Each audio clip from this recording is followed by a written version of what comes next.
You are now tuned into Then Radio. If you enjoy our videos, we ask that you consider joining our Patreon to support our channel. Don't forget to like and subscribe so that you never miss a new video. We hope you enjoyed today's episode, and as always, thank you for watching.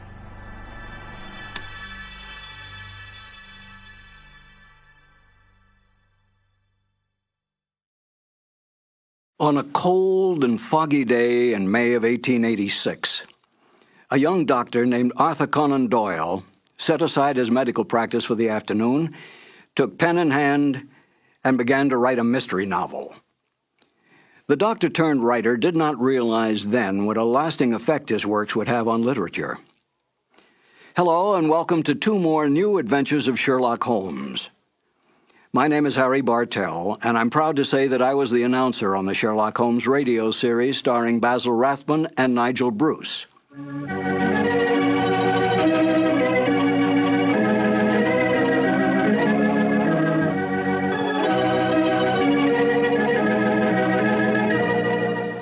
There are more true facts available about the real life of Sir Arthur Conan Doyle than all the fictitious conjectures on the written life of Sherlock Holmes. Yet it was Conan Doyle's Great Detective that brought the author worldwide fame. This saddened Conan Doyle, for he was really a romantic writer who wanted desperately to be recognized through his well-written historical romance novels. But it was not to be. The first short story to appear, A Scandal in Bohemia, was what made the name of Sherlock Holmes a household word. After writing but 6 short stories, Conan Doyle tired of the Great Detective. He wanted out.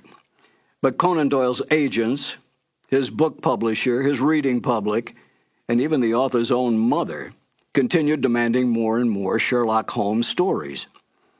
Conan Doyle gave in, spending most of his time devising mystery plots for the Great Detective to solve, devoting only small periods of time on his other works, all of which he considered more important than Sherlock Holmes.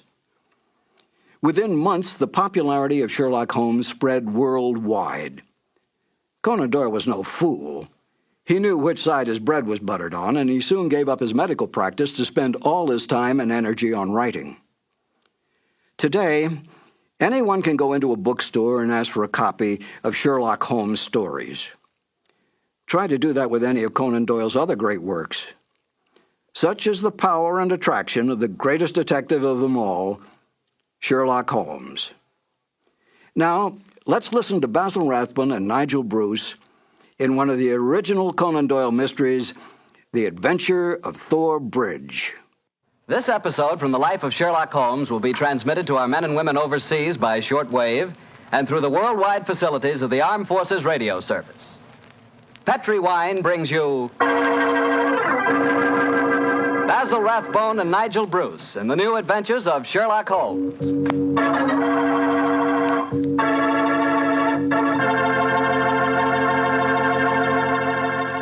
The Petri family, the family that took time to bring you good wine, invite you to listen to Dr. Watson tell us another exciting adventure he shared with his old friend, that master detective, Sherlock Holmes. And while you're settling back comfortably in your chair, mind if I tell you about something I'd like you to share with me? It's a glass of Petri California Sherry. Of course, most people think of Petri California Sherry as the one wine that's really swell any time, but personally, I like a glass of that Petri Sherry just before dinner.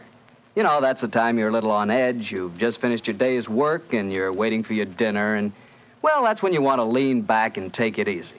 And boy, that's the time a glass of Petri Sherry tastes like something just too good to be true. Try it. Petri Sherry is the perfect before-dinner wine. And incidentally, if you like your sherry dry, you know, not sweet, then you'll find that Petri Pale Dry Sherry is just made for you. The important thing is the Petri label, because when it says Petri, it always means good wine.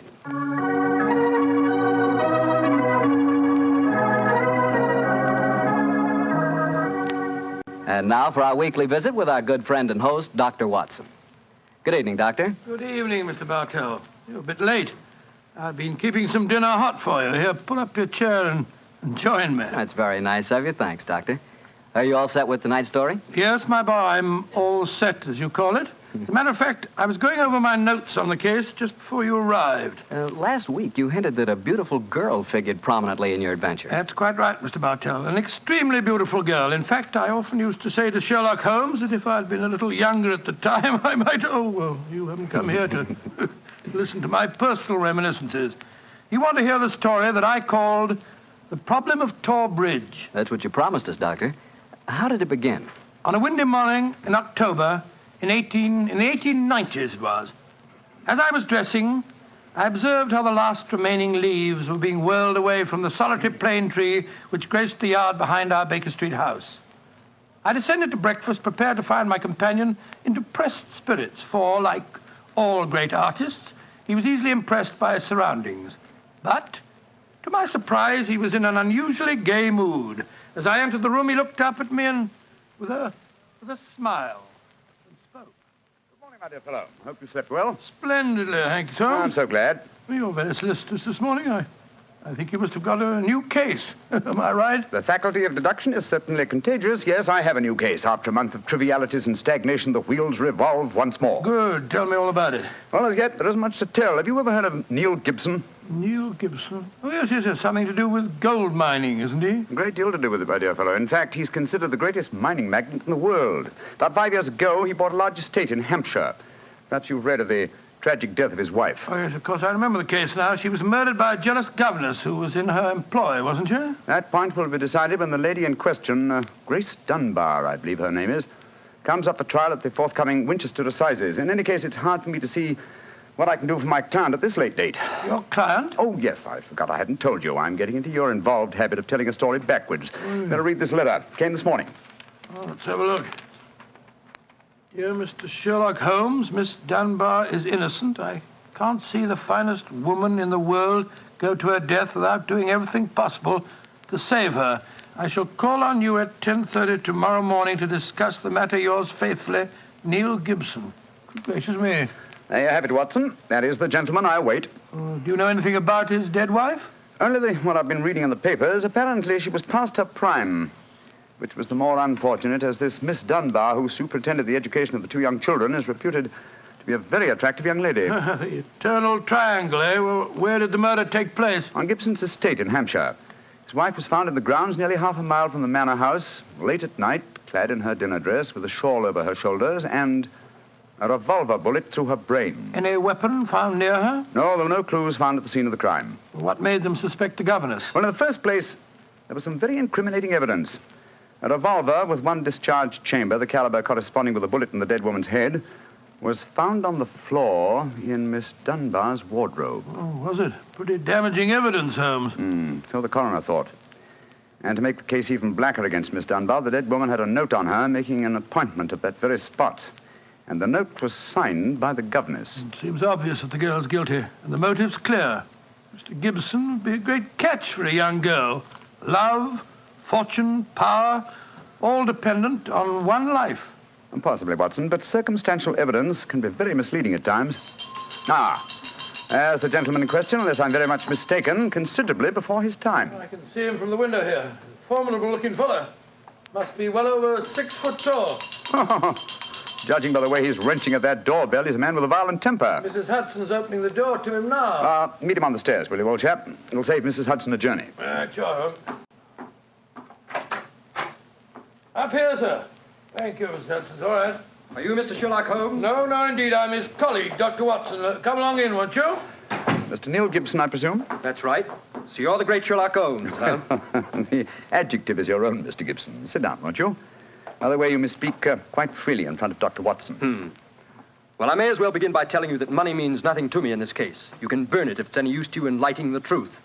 Miss Dunbar is innocent, and it's up to you to prove it. Just name your fee. Mr. Gibson, my professional charges are on a fixed scale. I don't vary them except when I omit them altogether. Very well. I imagine that you've read the newspaper reports of the coroner's inquest. Yes, very thoroughly. I don't see that I can add anything that'll help you. But if there are any questions you'd like to ask, I'll answer them. Thank you. First, what were the exact relations between you and Miss Dunbar? I suppose you're within your rights in asking such a question, Mr. Holmes? We will agree to suppose so, shall we?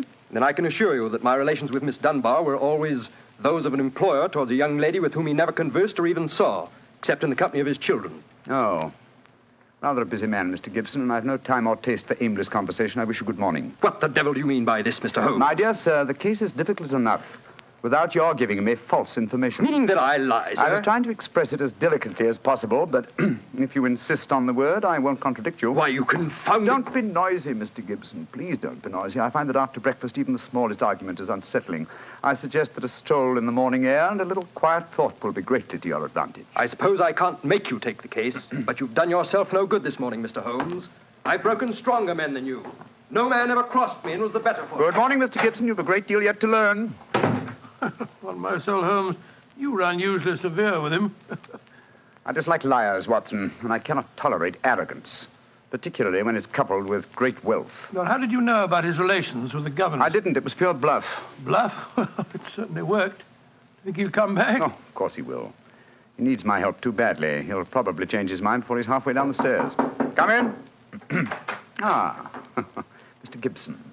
Just saying to Dr. Watson that I was certain you'd be back. I've been thinking it over, Mr. Holmes, and I feel that perhaps I was hasty in taking your remarks amiss. Just the same, I can assure you that the relations between Miss Dunbar and me really don't affect this case. Surely that is for me to decide, Mr. Gibson. You see, Mr. Gibson, my friend is like a doctor. He wants every symptom before he can give his diagnosis. Fire away, Mr. Holmes. What is it you want to know? The truth. I can give it to you in very few words. To begin with, I met my wife when I was gold mining in Brazil. Your wife was Brazilian by birth, wasn't she, sir? Yes, doctor, and very beautiful. Well, to make a long story short, I fell in love and married her and brought her to England. After a few years, I realized that we had nothing, absolutely nothing in common. And then I suppose this young governess, Miss Dunbar, arrived on the scene. That's right, Mr. Holmes. Well, the story should be obvious to you from there. You fell in love with this girl, I suppose, sir? Who could help it? Did you suggest marriage to her? Yes, though I knew that my wife would never divorce me. I see. Then you made an utterly insincere proposition to her. Now, look here, Mr. Holmes. I came to you on a question of evidence, not of morals. I'm not asking for your criticism. It's only the young lady's sake that forces me to touch your case at all. Now, tell me, sir, what is your own opinion as to Miss Dunbar's guilt? It's very black against her, I can't deny that. One explanation of the tragedy did come into my head, Mr. Holmes. I give it to you for what it's worth. Pray continue, Mr. Gibson. My wife was bitterly jealous. She was half crazy with hatred. She might have planned to murder Miss Dunbar, or we'll say to threaten the girl with a revolver and so frighten her into leaving us. There might have been a struggle in which the gun exploded and gone off and shot my wife, who was holding it. Well, that possibility has already occurred to me. It's the only obvious alternative to deliberate murder. The revolver, Holmes, was found on the floor of the governess's wardrobe. Mr. Gibson, I should like to examine your house and the scene of the murder as soon as possible. Certainly, Mr. Holmes. Sergeant Coventry of the local police is still down there. He'll give you any help you may need. Excellent. Watson, old fellow, I'm out with the timetable. We're catching the next fast train to Winchester.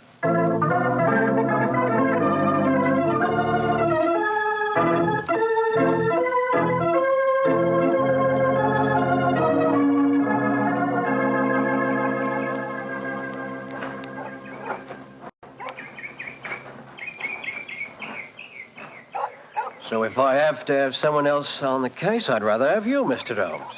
The yard gets called in, then we local police loses all credit for success. Generally gets blamed for the failures. Now I've heard that you play straight. I do not appear in the matter at all, Sergeant Coventry. If I can clear it up, I don't ask to even have my name mentioned. Well, that's handsome of you, I'm sure, and I know your friend Dr. Watson can be trusted, too. Oh, don't worry, my dear fellow. We won't steal any of your thunder. Well, that's nice and friendly of you, Doctor. Well, come on, gentlemen. I'll walk you down to the bridge. That's where we found Mrs. Gibson's body. It's not far from the house here. Well, I must say, Mr. Gibson has a beautiful estate. It must be 60 or 70 acres. Oh, nearly twice that, Doctor. The woods back of the house there belongs to him, too.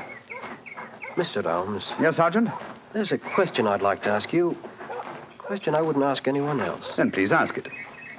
Don't you think there might be a case against Mr. Gibson himself, sir?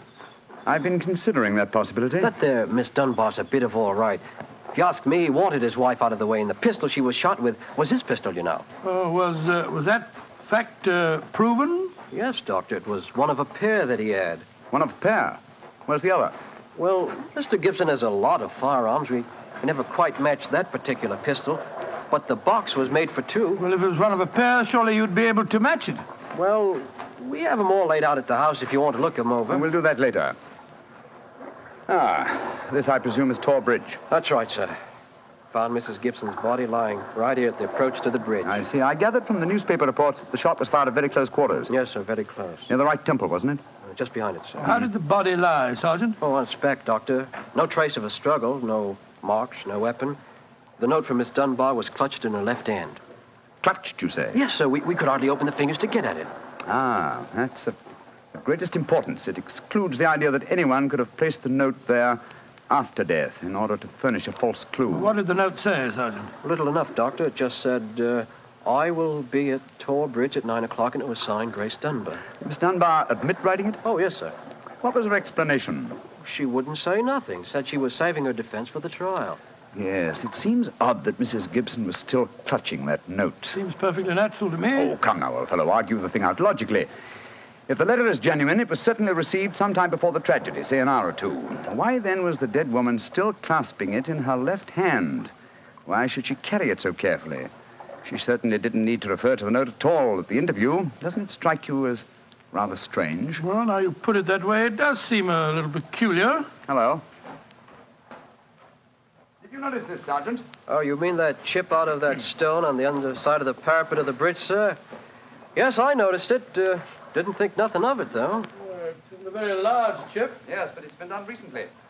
Notice how the stonework is white just here. It took some violence to do that. Hand me your cane, Watson, will you? Here you are, Bullet. Thanks. Yes. It's a hard knock.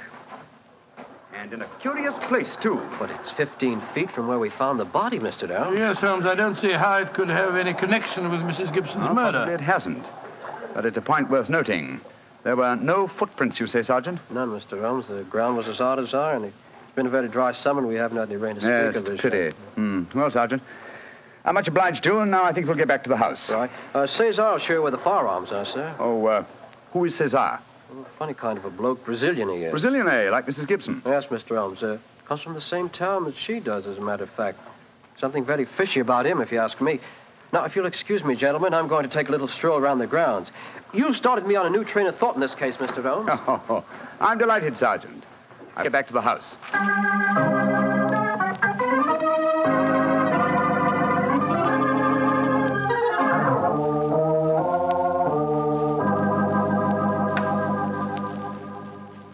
I see. And these are all the firearms in Mr. Gibson's possession, eh, Cesar?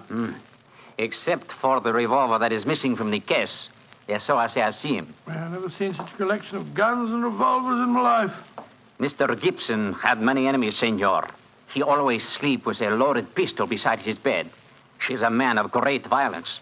There have been times when all of us were afraid of him. Did you ever witness physical violence towards Mrs. Gibson? No, senor. I cannot say that I have. But I have heard him say many terrible things to her.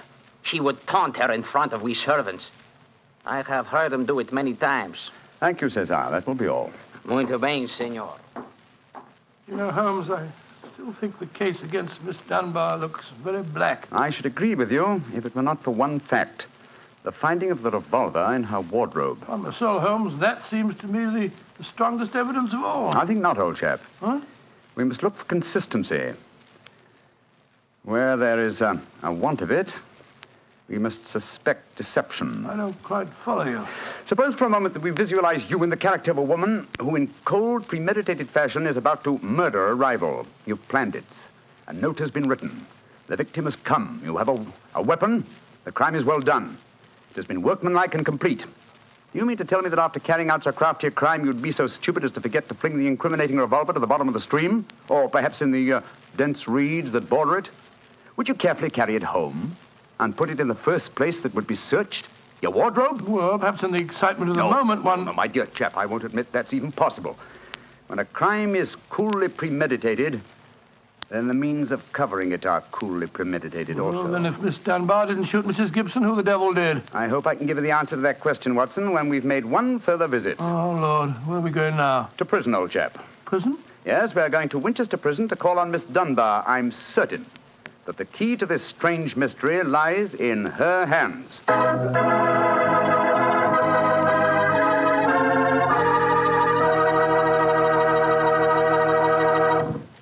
You'll hear the rest of Dr. Watson's story in just a few seconds. Just time enough for me to remind you that the easiest way to make good food taste better is to serve that good food with a good Petri wine. If you like a red wine, well, you want a Petri California Burgundy. If you'd rather have a white wine, then you want a Petri California Sauterne. But red or white, Petri Burgundy or Petri Sauterne, you're choosing a dinner wine that's sure to turn a simple meal into a feast. Your whole family and all your friends will love Petri, the wine that makes good food taste better.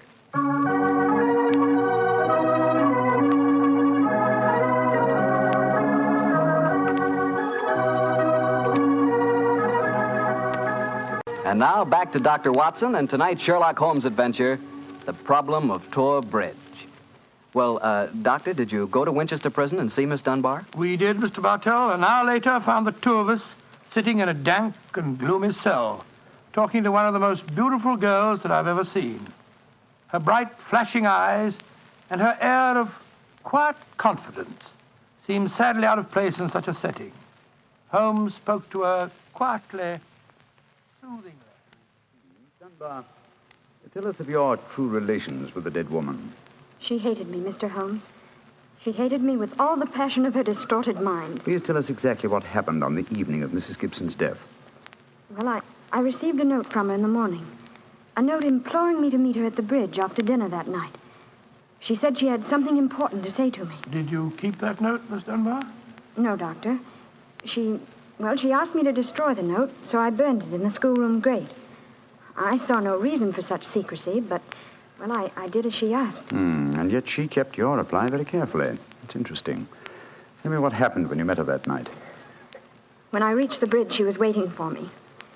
I won't tell you what she said, but she poured out her whole wild fury in burning, horrible words.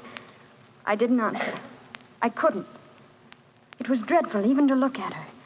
She was like an insane woman, standing there screaming disgusting insults at me. I put my hands to my ears and rushed away. Where was she standing when you left her? Within a few yards of the spot where her body was found later. And yet, presuming she met her death shortly after you left her, you heard no shot. No, I heard nothing. But I was so upset, Mr. Holmes, that I rushed straight back to my room. Did you leave it again that night? Yes. When the alarm came that Mrs. Gibson was dead, I ran out with the others. Did you see Mr. Gibson? Yes, Doctor. He had just returned from the bridge when I saw him. He had sent for the doctor and the police. This pistol that you found in your room, have you ever seen it before? Never, Mr. Holmes, I swear it. When was it found, Miss Dunbar? Next morning, when the police made their search. It was on the floor of my wardrobe where I keep my shoes. You had no idea how long it had been there? Well, it hadn't been there the morning before. How do you know? Because I had tidied up the wardrobe that day. I see. Then someone must have come into your room and placed the pistol there in order to incriminate you. I'm certain of it. When could they have done that? Well, it could have been at meal times, or when I was in the schoolroom with the children. Yes. Miss Dunbar, on examining the scene of Mrs. Gibson's death, I noticed that a piece of stonework on the underside of the parapet of the bridge had been broken away. Can you suggest any possible explanation for that?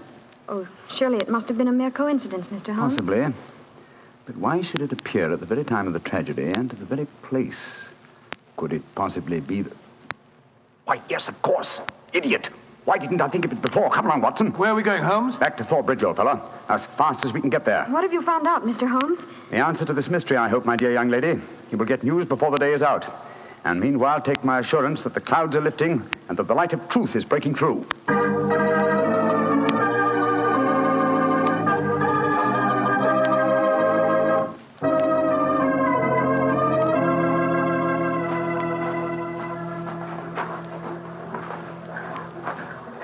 Well, Mr. Holmes, you're soon back here. What have you found out? Sit down a few moments.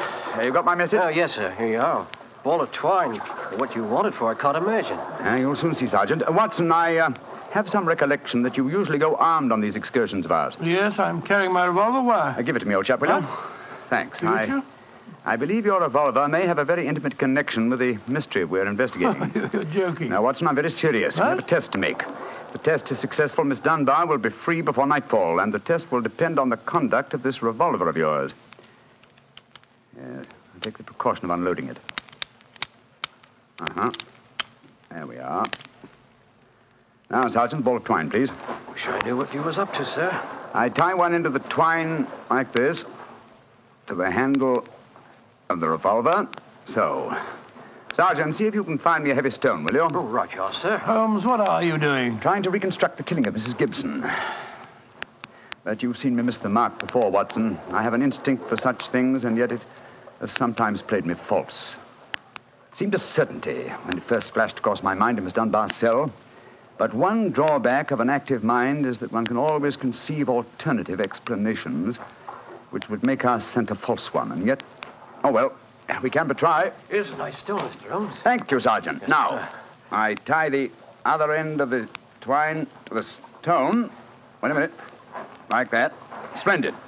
Sergeant, will you please take this stone and stretch the twine across the parapet of the bridge there, so that the stone will swing just clear of the water on the other side of the bridge? Right, you are, sir. I'll stand on the spot where Mrs. Gibson's body was found. That's it, Sergeant. Over the parapet. How's that, Mr. Holmes? The stone swinging about 8 feet above the water. Splendid. Now, Watson, watch closely. I raise the revolver to my head. Careful, Holmes, careful. Don't worry, old chap's not loaded. Now, let us imagine I am the late Mrs. Gibson. I raise the revolver to my head and fire it. Instantly, my fingers release their grip and... There's your answer, Watson. Great Scott, the revolver flashed back out of your hand, struck the parapet of the bridge, and then the weight of the stone flipped it over into the water. Was there ever a more exact demonstration? Come on, old fellow. You're a bloomin' magician, Mr. Holmes. That's what you are. A bloomin' magician. Look at that. Observe the second chip on the stonework of the parapet here. Same size as the first. Then the murder of Mrs. Gibson... Wasn't murder at all. It was suicide. What?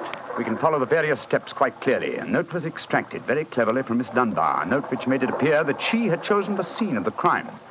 Mrs. Gibson, in her anxiety that the note should be discovered, somewhat overdid it by holding it in her hand to the last. That alone should have excited my suspicions earlier than it did. So she stole one of her husband's revolvers and... planted the other one in Miss Dunbar's wardrobe. Exactly. After discharging one of the cartridges, which you could easily do in the woods without attracting suspicion, she then went down to the bridge, where she contrived this exceedingly ingenious method of getting rid of her weapon. When Miss Dunbar appeared, she used her last breath in pouring out her hatred, and then, when the girl had left, carried out her terrible purpose. Then the missing revolver... You'll find it with the aid of a grappling hook at the bottom of the stream, and also the stone and the string, with which this vindictive woman attempted to disguise her own crime and fasten a charge of murder on an innocent victim. Yes, Sergeant, and don't forget while you're at it that my revolver's down there, too. No, don't worry, Doctor. I'll get some grappling hooks right away. I must say, Holmes, you've solved this case brilliantly. Quite brilliantly. I disagree, old chap. And I fear that you will not improve my reputation by adding the case of the Thor Bridge mystery to your annals. Oh, nonsense, but that's ridiculous. Oh, no, it isn't, old boy. I've been sluggish in my mind and wanting in that mixture of imagination and reality, which is the very basis of my art. I confess that the chip in the stonework was a sufficient clue to suggest the true solution, and I blame myself for not having attained it sooner. Well, Holmes, personally, I agree with the sergeant's opinion of you. Oh? What was that, old fellow?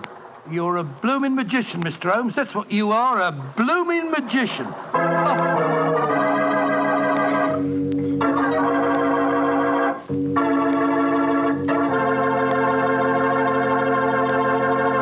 Well, Doctor, Holmes really was a magician. That is, if you did find Mrs. Gibson's revolver and your own in the string. Oh, we found them all right.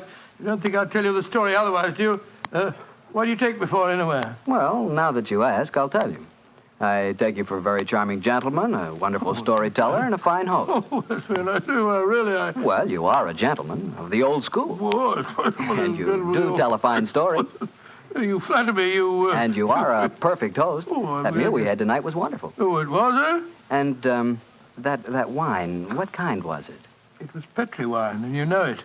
And I should have known that you were leading up to something. Mr. Bartell, you should be ashamed of yourself. You will do anything to get a chance to talk about Petri wine. Oh, I can't say I don't blame you. Well, honestly, Doctor, I meant everything I said. But you don't really want me to stop talking about Petri wine, do you? After all, it's worth talking about, isn't it? What other wine is made with the loving care that goes into Petri wine? Don't forget, Petri wine is made by the Petri family. Winemaking is their business. Why, they've been making wine for generations, handing down from father to son, all their skill and knowledge and experience. You can be sure the Petrie family really knows plenty about the fine art of turning luscious grapes into delicious wine. That's why, whether you want a wine for before dinner, with dinner, or for any time, you can't go wrong with a Petrie wine, because Petrie took time to bring you good wine. And now, Dr. Watson, what new story are you planning to tell us next week? Well, next week, Mr. Bartell, I'm going to tell an adventure that Holmes and I had amid the oriental magnificence of a Maharaja's palace in India. India? Sounds intriguing. What were you and Sherlock Holmes doing out there, Doctor? Well, you'll have to wait till next week for the answer to that question, my boy. But I can tell you that it was one of the weirdest problems that we ever had to solve. I call the story The Vanishing Elephant.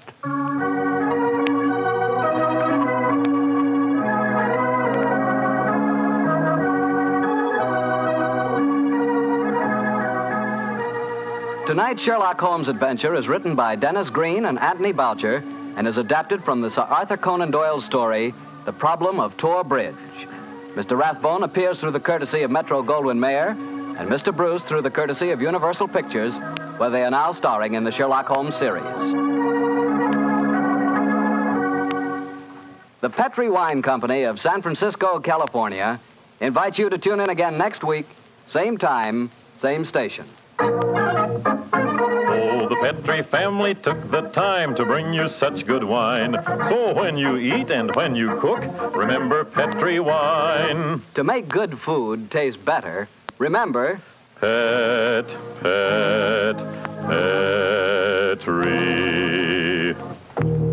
wine. This is Harry Bartell saying goodnight for the Petrie family. Sherlock Holmes comes to you from our Hollywood studios. This is the Mutual Broadcasting System.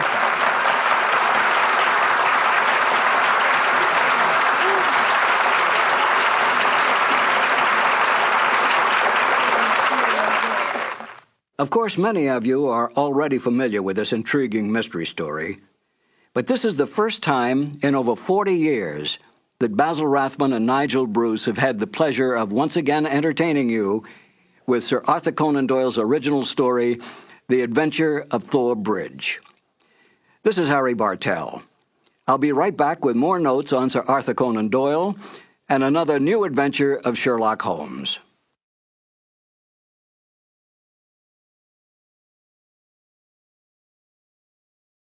Petrie Wine brings you Basil Rathbone and Nigel Bruce in the new adventures of Sherlock Holmes.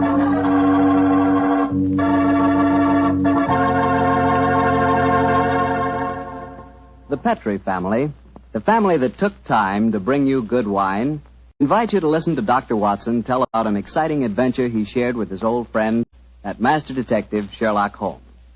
And I've got something to talk about, too. Now that the poultry shortage is over and you can get chicken again, you ought to treat yourself to the best meal in the world. Fried chicken, Southern style, accompanied by a chilled glass of Petrie, California Sauterne. Me, oh my, is that something. You know, Petrie Sauterne is a wonderful mealtime wine. It's a white wine, the color of pale, pale gold. And Petrie Sauterne is delicate in flavor, sort of subtle and kind of intriguing. Well, just wait till you taste it. You'll really love it with that fried chicken. Oh, and I'll tell you something else. It's wonderful with fish. If you haven't tried fish or any kind of seafood, together with Petrie Sauterne, well, I hate to say this, but you don't know, folks. You just don't know. So how about finding out? Just pick up a bottle of Petrie Sauterne on your way home tomorrow. It's a Petrie wine, so you know it's good.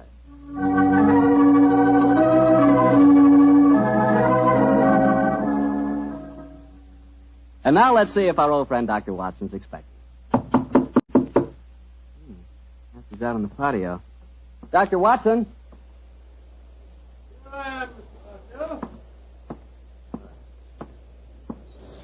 Sit out here this evening, my boy. Oh, swell idea, Doctor. It certainly is a beautiful night. It certainly is. Draw up a chair and make yourself comfortable. That's it. You care for some of my tobacco? I think I'll stick to a cigarette, thanks. Well, Doctor, all ready for tonight's adventure? Yes, Mr. Bartell, I'm all ready. And a strange story it was. A very strange story. How did it begin? Stormy December night in 1900 with the rain pelting against the Baker Street windows, Or perhaps with you and the great Sherlock Holmes rattling along in a cab beside the foggy waterfront chasing some desperate criminal. You make quite a good storyteller yourself, Mr. Bartell. No. The adventure I'm going to tell you took place many, many thousands of miles afield from our Baker Street headquarters. To be exact, in the Indian city of Parbutipur, about 200 miles north of Calcutta. It must have been a mighty important case that made you both travel that far. It certainly was, my boy, yes. It was announced in the summer of 1894, I remember, that Holmes received an urgent summons from the Maharaja of Parbutipur. After 5 weeks at sea, we reached Calcutta, and a few days later found ourselves on the veranda of our hotel in Parbutipur. As we sat there talking to the Maharaja's brother, Rabat Singh, we could hear the faint throb of native drums and the haunting wail of an Indian lute coming from the bazaar. And so, gentlemen, I thought that before I took you over to my brother's palace, I would tell you something of the problems that beset him. An excellent idea, Mr. Singh. Yes, indeed, sir, particularly as you've just told us your brother, the Maharaja, is not in the best of health. Just so, Dr. Watson. Interviews tire him, and in any case, his command of the English language is not so extensive as mine. And now, sir, the problem, if you please. As to the exact problem, Mr. Holmes, I am not completely informed. My dear brother has not seen fit to confide his entire troubles, even to me. In fact, until your arrival yesterday, I did not even know that you had been sent for. But I can tell you that his worries are centered on the safety of the white elephant of Parbutipur. White elephant? Excuse me. Well, possibly you are not aware that white elephants actually do exist. Oh, yes, though I understand that they're extremely rare. Oh, extremely, Mr. Am I right in thinking that in the East the white elephant is considered sacred? Quite right. Pray continue, sir. Well, in 1750, the first white elephant was presented to my great-great-grandfather, and with it came a legend. The legend that the Maharaja's rule would be happy, healthy, and successful only as long as the elephant flourished.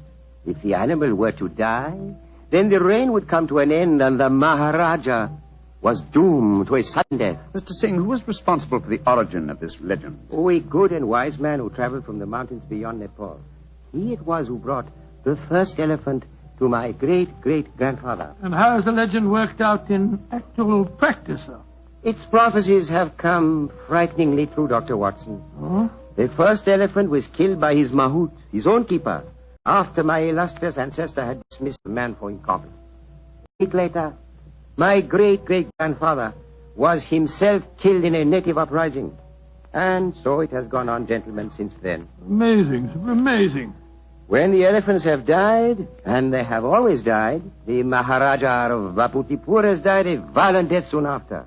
And as each new Maharaja has succeeded to the title, the wise man from beyond the mountains has appeared, and with him, a new sacred white elephant. The last appeared 4 years ago when my brother inherited the title. But it can't still be the same man, sir. Why not, Doctor? Well, I mean to say, that'd make him a couple of 100 years old. A trifle less, I fancy, Doctor. Really, my dear sir, seems to me your story's the wrong way round. Men don't live to such an age, whereas elephants are noted for their length of life. That's true, Watson, but apparently not the sacred white ones of Parbutipur. Mr. Singh, in the event that your brother's death, who would become the Maharaja? I should, Mr. Holmes. Oh, I can see what you are thinking, sir. The next in line to succeed to the title would have an excellent motive for wishing animal death. Well, the logic is inescapable. The thought had no personal implication, I assure you. Well, I'm very anxious to see this fabulous animal. The sacred white elephant is never seen except at the yearly festival that celebrates another anniversary of the Maharaja's rule. So the animal is only seen once a year, eh? Yes, Mr. Holmes. And when is the next anniversary, may I ask? In 2 weeks' time. No, our arrival seems to have coincided very nicely with the ceremony. Yes, Watson, a fact that I'm sure is not coincidental. Well, Mr. Singh, I'm very glad that you told us the legend of the sacred white elephant, and now I suggest that you take us to the palace. I'm most anxious to make the Maharaja's acquaintance.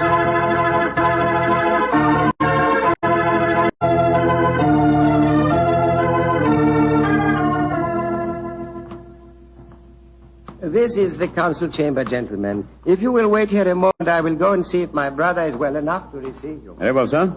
Oh, my soul, Holmes, I'm not easily impressed, but this palace is absolutely staggering in its magnificence. Yes, it does rather take one's breath away, doesn't it? I think it does. This floor is of the finest marble, and unless I'm much mistaken, that magnificent rug is a genuine Baccara. Yes, by Jove, it is. I could swear that the staircase we mounted a moment ago had railings of solid gold. It did, old chap. It did? This is a country of paradoxes, where opulence beyond the dreams of Midas rubs shoulders with the direst poverty. And yet, looking at a palace like this, it's not hard to see why India is called the brightest jewel in the diadem of the British Empire. Good Lord, what's that? That is an elephant trumpeting. Oh, yes, of course. Do you suppose it's the sacred white one? Undoubtedly. You will recall the Maharaja's brother told us it's the only one at the palace. It's an odd sound. Yes, a very comforting one. The animal seems to be in the best of health. Who waits in the Maharaja's council Good gracious room? me, you gave me a start. I didn't hear you come in. And my friend and I are waiting for an audience with His Highness. No one can hold audience with the Maharaja. Please to leave. Now, look here, my good fellow. Watson, I'm please. pleased to leave. Watson. What? We've traveled 12,000 miles to see the Maharaja, sir, at his request. In any case, his brother is with him now, arranging an audience. I am Mada, Maharaja's physician and chief counselor. And I tell you, you cannot hold audience today. And I tell you that I haven't the slightest intention of leaving the palace without seeing him. You defy the authority of Mada? Saila! Azur? Sahib Loke, lay out. Now, I warn you that if I have any... Oh, I'm glad you're back, Mr. Singh. This fellow told us that we couldn't see your brother. And furthermore, he seems to labor under the misapprehension that he can have us thrown bodily out of the palace. Mada, you do not understand. These are the gentlemen my brother wishes to see. From England he has sent for them. It was against my counsel they were summoned. No good will come of this. Follow me, gentlemen. My brother the Maharaja will see you now. But please do not stay with him too long. He is far from well.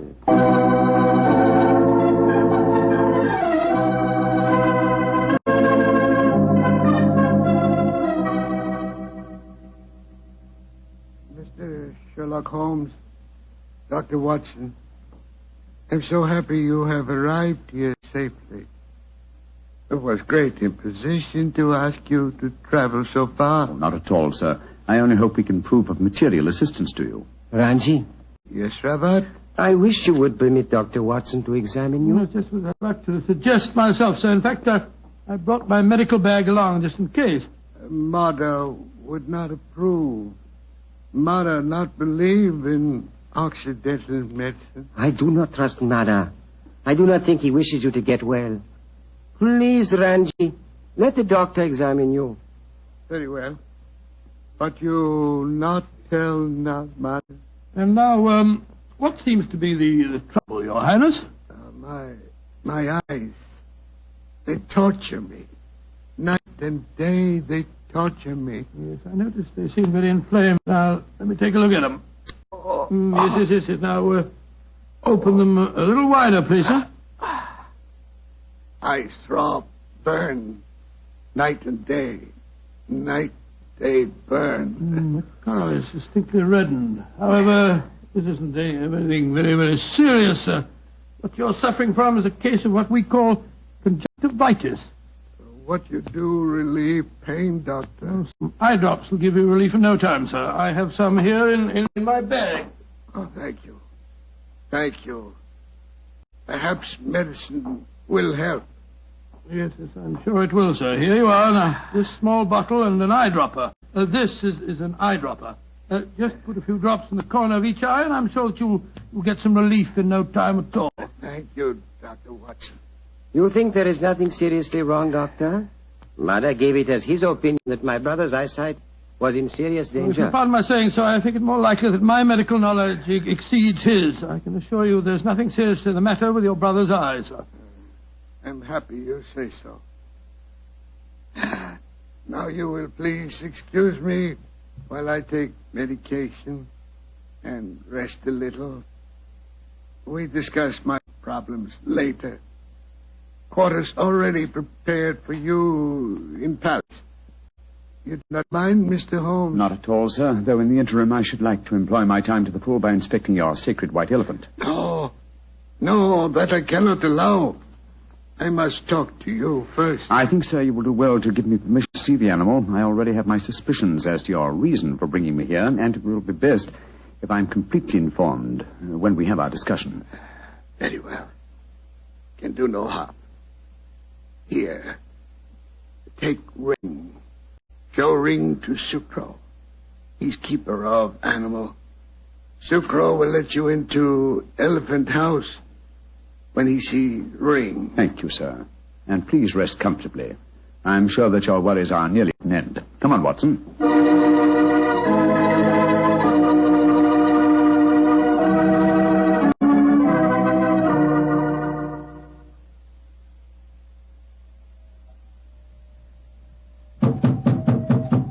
Well, they told us this was the Elephant House. Why in thunder doesn't the keeper open the door? I imagine because his mind is preoccupied with music. Knock again, old fellow, will you?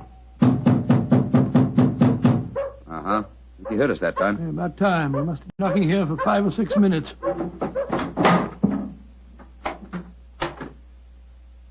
Salam, sir. Ia motive. Parahati technico asti. Tum dekni ne secta. Secta. Maharaja side. Kumko asti mapikdio. Potato, sir. Either out. Sir Holmes, the Maharaja's ring certainly seemed to do the trick. He didn't want to let us in until you showed it to him, did he? Good and faithful servant, our friend Sucro. Here, kutai. Here. Hati, pagir. Tagir. Kasamapik. Nejutai, sir. What's happened, Holmes? The white elephant has disappeared, Watson. Disappeared? That's ridiculous. Elephants don't just disappear. Kiyakari, sir. Maharaja side kibolo. Kali umkabolo. Potato, sir. Potato. Where's he going? I told him to go to the Maharaja and give him the news. But he was to tell it to no one else. But, Holmes, this is ridiculous. We heard the animal trumpeting here less than half an hour ago. How can an elephant be spirited away in that amount of time? That's what we have to find out, my dear fellow. I've often heard the Indian rope trick. Now we have a first-hand opportunity of solving a new mystery, the problem of the disappearing elephant.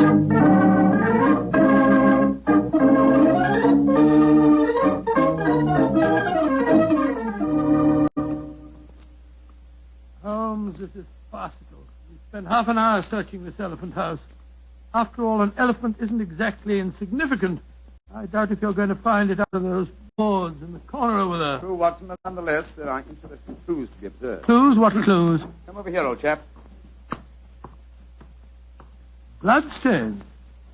Great Scott, you're not suggesting that's elephant's blood? It's hard to say, though I would venture the opinion that it would require the blood of several human corpses to produce an equivalent amount of blood. In any case, you will notice that the stains are dried and old. Hello? That must be the elephant keeper back from the palace. Dr. Watson! His mother, the Maharaja's physician. Mr. Holmes, Dr. Watson, at once you must come back to the palace. What's wrong, sir? It is the Maharaja. Death has come to him. Dead? Great heavens. Exactly what happened? Sukro, keeper of the elephant, came to the Maharaja. He said he had a most important message to deliver. He had. I told him to deliver it. Then what happened? A few moments later, I heard cries. I went to the Maharaja's room and found him in delirium. He was saying about the elephant having disappeared, his brother, and I tried to give comfort to him, but we could do nothing. His breathing became more and more labored. Finally, it stopped altogether. So the doom of Parbodipur is fulfilled once again. The elephant is gone and the Maharaja's reign is ended. Come on. We must go to the palace. Yes, I must examine the body at once. You're certain it was a natural death, Mr. Mudder? Positive, Mr. No Holmes. symptoms of poisoning, for example? Mr. Holmes, I have read some of your sensational stories in which obscure deaths are attributed to a subtle oriental poison unknown to Western science. I can assure you that if the Maharaja has been poisoned, it has been caused by no poison known to me. When did he last eat? Over 8 hours ago. Well, possibly died of shock, Holmes. Shock and hysteria. When he knew that the elephant had vanished. Yes, it's possible, but it's murder just the same. Murder? Why do you say that, Mr. Holmes? Because whoever caused the elephant to disappear did it with the deliberate intention of ending the Maharaja's reign. A diabolical plot, and one that I intend to overcome before this day is out.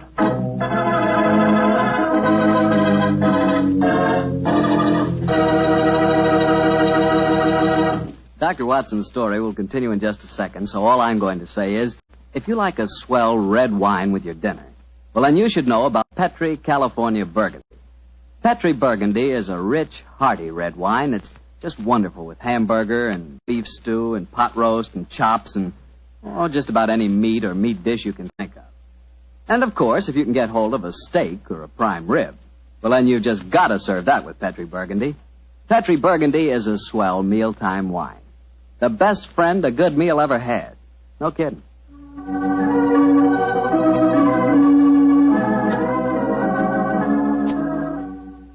And now back to tonight's new Sherlock Holmes adventure, The Case case of the Vanishing Elephant.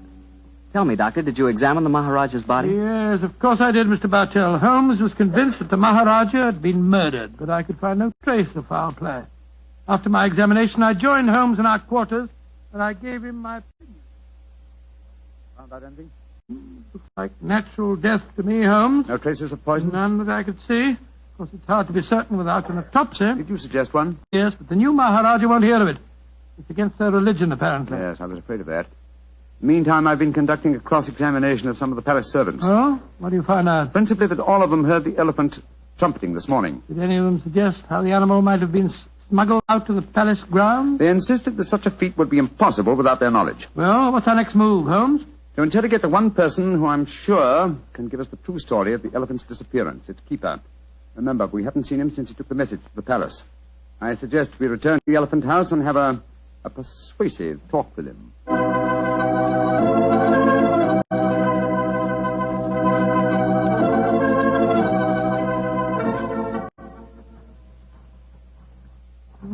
This must be the house. The only one that's near the elephant pen. Ramshackle-looking place, isn't it? Extremely. Sucro! Sucro! Don't tell me that he's vanished, too. This is beginning to get on my nerves. Oh, no. Sucro! I think under the circumstances, we'll take the liberty of entering. Sucro! Look, Holmes. Look on the floor. We're too late. Good Lord. What a horrible sight. His throat's been cut. Obviously another murder. He knew the secret of the vanishing elephant. Let's have a look around. Sucro was quite a musician. Look at this weird assortment of instruments. Native lute. We heard him playing that today as we approached the elephant house. What's this? Looks like a sort of giant megaphone. A musical instrument of some kind. Observe the mouthpiece here. Let's see what kind of noise it makes. Great Scott. The instrument sounds exactly like an elephant trumpeting. Of course. Numbskull, why didn't I do this before? Come on, Watson, back to the palace as fast as your legs can carry you. The mystery is solved.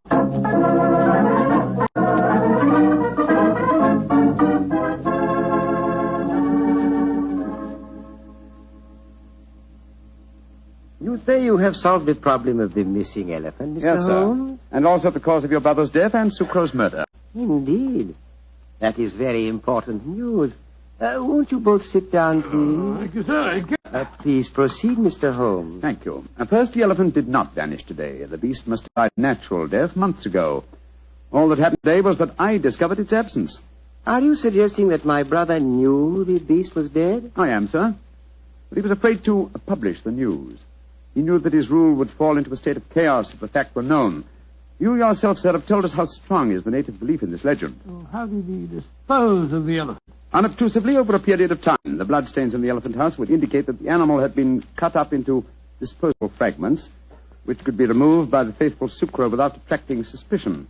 All this time, though, the elephant horn was blown at suitable intervals to indicate that the sacred animal was still alive. But if the Maharaja knew the beast was dead, why did he die of shock when he received the news? I think the answer to that question, Dr. Watson, would be that my brother died of shame when he knew that his imposture had been discovered. Little far-fetched, sir, if you don't mind my saying so. Now, I'm certain the reason your brother brought me to your country was to reveal that imposture to me. He knew the day was coming soon when he must show the elephant to his people. The festival would have been held in 2 weeks' time, I think you told us, sir. I imagine that he wanted me to devise a method of smuggling a new white elephant into the palace grounds before that time. Tell me, Mr. Sherlock Holmes, why did my brother die today? Because he was murdered. Just as Sucro was murdered later. Murdered? How? Oh, very ingeniously. By poison, but not, as you might expect, by any subtle Eastern poison. No, one of the most recent of Western poisons was used. A poison unknown to Oriental science. Delirium, followed by a strangulated breathing, is highly typical of the newly discovered poison hyoscyamine. But he hadn't eaten for 8 hours. True, Watson, but you see this hyoscyamine was administered to an eyedropper. Good heavens, an eyedropper. The poison penetrates with unusual ease through the membranes of the eyes, if you will recall. Yes, you're right, by Joe, it does. Must have been that physician fellow, whatever his name is. No, my dear chap. This has been a case of confusions.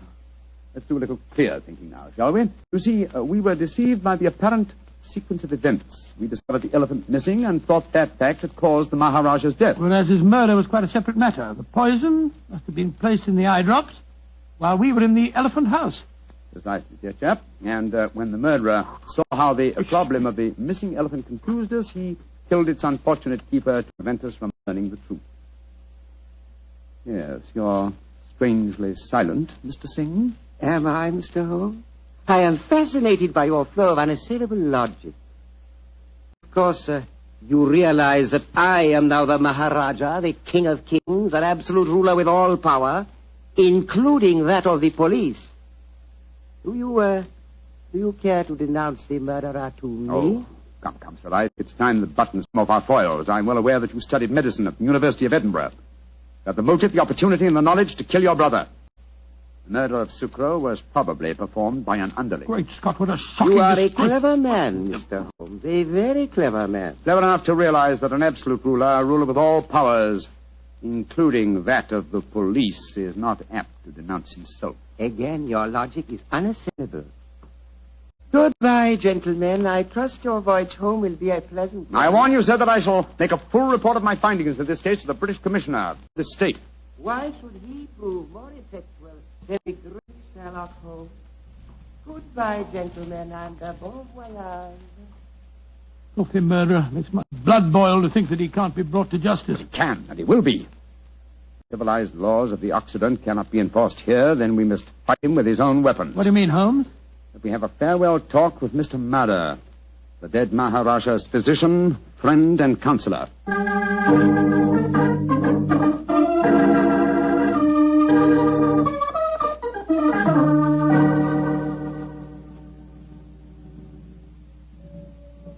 But this is a terrible story you have told me, Mr. Holmes. My beloved ruler murdered by his own brother, and yet he cannot be made to account for his crimes. He can be, sir, if you will help Mr. Holmes. Of course I will. What can I do? Try and obtain the eye drops before they're destroyed, will you? Have them analyzed by a Western scientist and forward the reports to me in London. I'll take the necessary action. I will try to do that, Mr. Holmes. But if I fail, there is one other way I can avenge my master's death. In a few weeks, the new Maharaja will be enthroned. I understand you, sir. The wise man from beyond the mountains of Nepal will bring a new white elephant. Perhaps an elephant that will not live very long. You understand me perfectly, Mr. Holmes. I can promise you that the elephant will die in a very short time. And with it, the new Maharaja, my master, shall be avenged.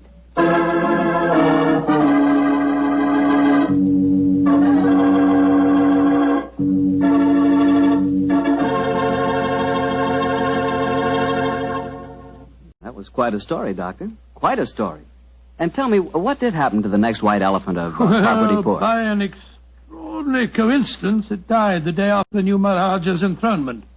And that scoundrel was himself killed in an uprising that occurred just a few days later. You know something? I think I could be very happy as an Indian Maharaja. Oh, really? Mm-hmm. Beautiful palace, beautiful women, beautiful jewels. And every year on my birthday, the natives would give me my weight in gold. You know, I could learn to like that. That is, if I tried. Yes, and every week you'd speak to your subjects over the radio and tell them all about Petri wine. Oh, now, wait a minute, Doctor. I don't always talk about Petri wine. That's right. You don't always talk about Petri wine. You've got to sleep sometime. All right, go on. Kid me about it. But Petri wine is worth talking about. After all, what other wine has the tradition behind it that Petri wine has? Don't forget, the Petri family has been making Petri wine for generations. Since way back before there were electric lights and telephones and things like that. They've been making Petri wine since the 1800s and handing down from father to son, every bit of valuable knowledge and experience. There's no doubt about it. The Petri family really knows how to turn luscious grapes into wonderful wine. That's why you can't go wrong with a Petri wine. Petri took time to bring you good wine. Well, Doctor, how's about giving us a clue to next week's story? Now, next week, Mr. Bartell, I'm going to tell you an adventure in which I'm afraid I didn't exactly cover myself with glory, shall we say. But I think you'll find the story an exciting one, my boy, because it's composed of equal parts of romance, of international intrigue, and of sudden death.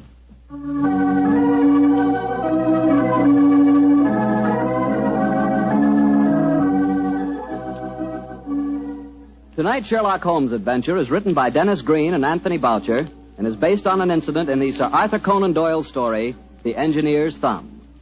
Mr. Rathbone appears through the courtesy of Metro-Goldwyn-Mayer and Mr. Bruce through the courtesy of Universal Pictures, where they are now starring in the Sherlock Holmes series. The Petri Wine Company of San Francisco, California, invites you to tune in again next week, same time, same station. This is Harry Bartell saying goodnight for the Petri family. Sherlock Holmes comes to you from our Hollywood studios. This is the Mutual Broadcasting System.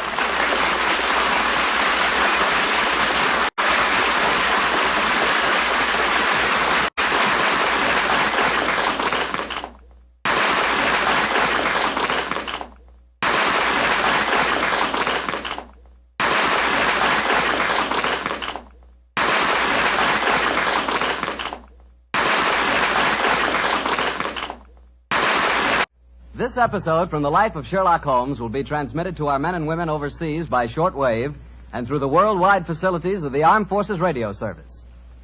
Petri Wine brings you Basil Rathbone and Nigel Bruce in the new adventures of Sherlock Holmes.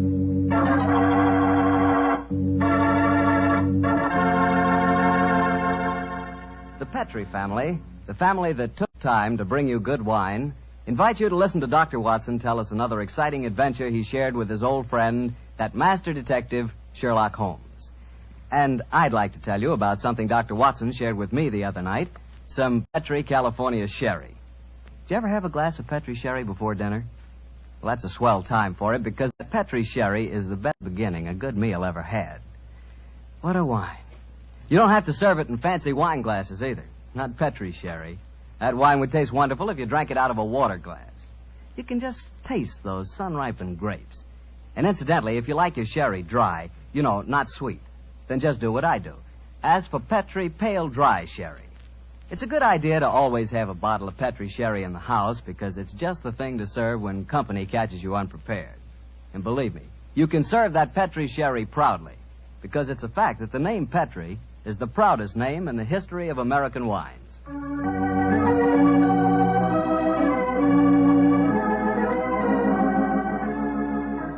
And now let's visit with our good friend, Dr. Watson. I know he's expecting us. Come in.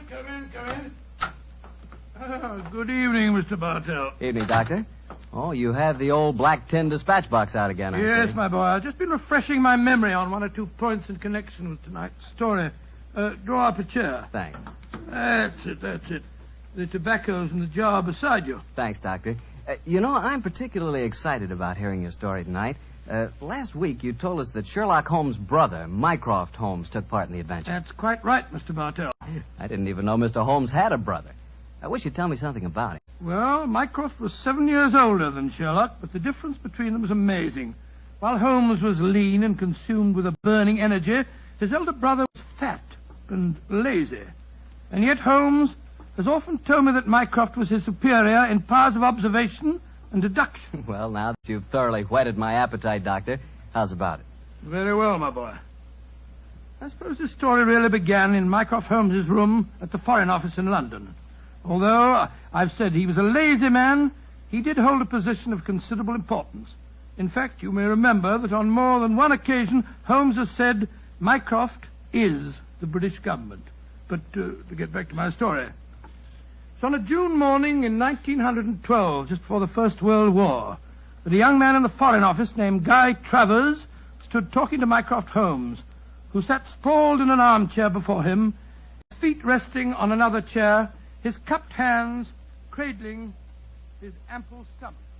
Mr. Holmes? I say, Mr. Holmes, you haven't gone to sleep, have you, sir? No, Travers, I'm not asleep. I'm just waiting for you to get to the point. Well, sir, the point is that I'm on the track of a most elusive female spy. Dear me, how exhausting. She's dangerous, sir, very dangerous. She's not only a collector of information, but a sort of central clearinghouse of military secrets as well.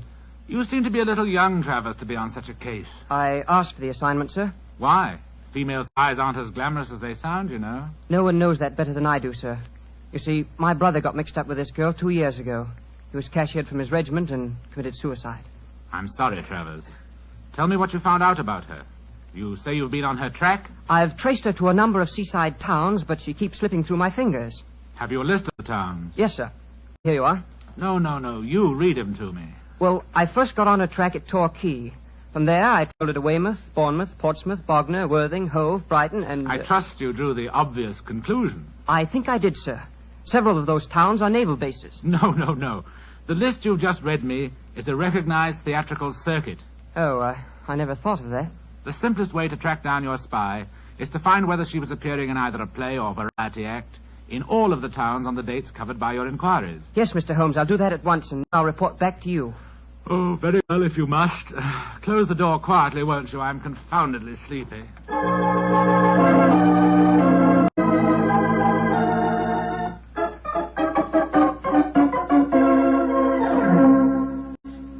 Mr. Holmes? Mr. Holmes, you haven't gone to sleep again, have you, sir? Oh, it's you, Travers. Well, what did you find out? A great deal, sir. The only theatrical show that was appearing at all of those towns was a magician's act called the Great Gandolfo. I trust you went and saw the performance. Yes, sir. Last night at Hastings. And? The magician's assistant was a girl who looked exactly like the one I saw my brother with 2 years ago. Did you go backstage and talk to her? Yes, sir. But it's a funny thing. For though she looked exactly like the other girl, I swear she isn't the same one. This girl seemed utterly charming and sincere when she told me she'd never heard of my brother. That's the danger of putting you young fellas on a case of this kind. A beautiful woman and a good actress can fool you 9 times out of 10. What's your next move, Travers? Well, sir, I was hoping perhaps you might come down with me and see the act. It's playing at Eastbourne tomorrow. It's not very far, sir. Stir my 20 stone. leave the comforts of my office and club to track a spy. No, my boy. However, your mention of Eastbourne gives me an idea. Yes, sir? My young brother Sherlock is living on a bee farm a few miles outside Eastbourne. He might help you. He's a great detective, isn't he, sir? I have never regarded him as one, though I will admit that for a man with such a shocking excess of physical energy, he possesses a relatively superior mind. Yes, go and ask Sherlock. Thank you, sir, I will. Tell him that if he can't solve the case, I'll do it for him, and without leaving London.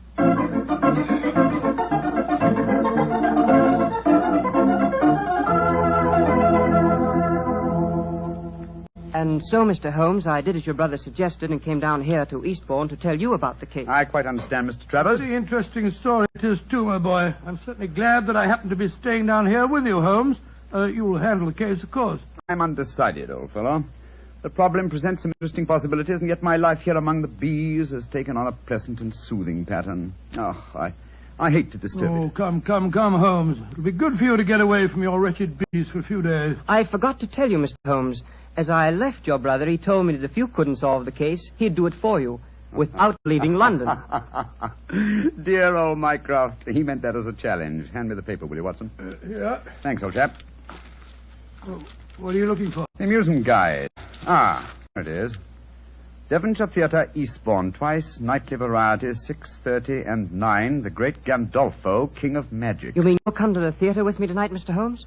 Certainly. I can't allow Mycroft's challenge to go unanswered, and I'm sure that Dr. Watson will accompany us when I tell him Miss Sissy Gitana is also appearing on the bill singing, an old favorite of his. There was I waiting at the church, waiting at the church, waiting at the church. He left me in the lurch. Lord, how it did upset me. All at once he sent me round a note. Here's the very note. This is what he wrote. Can't get away to marry you today. My wife won't let me.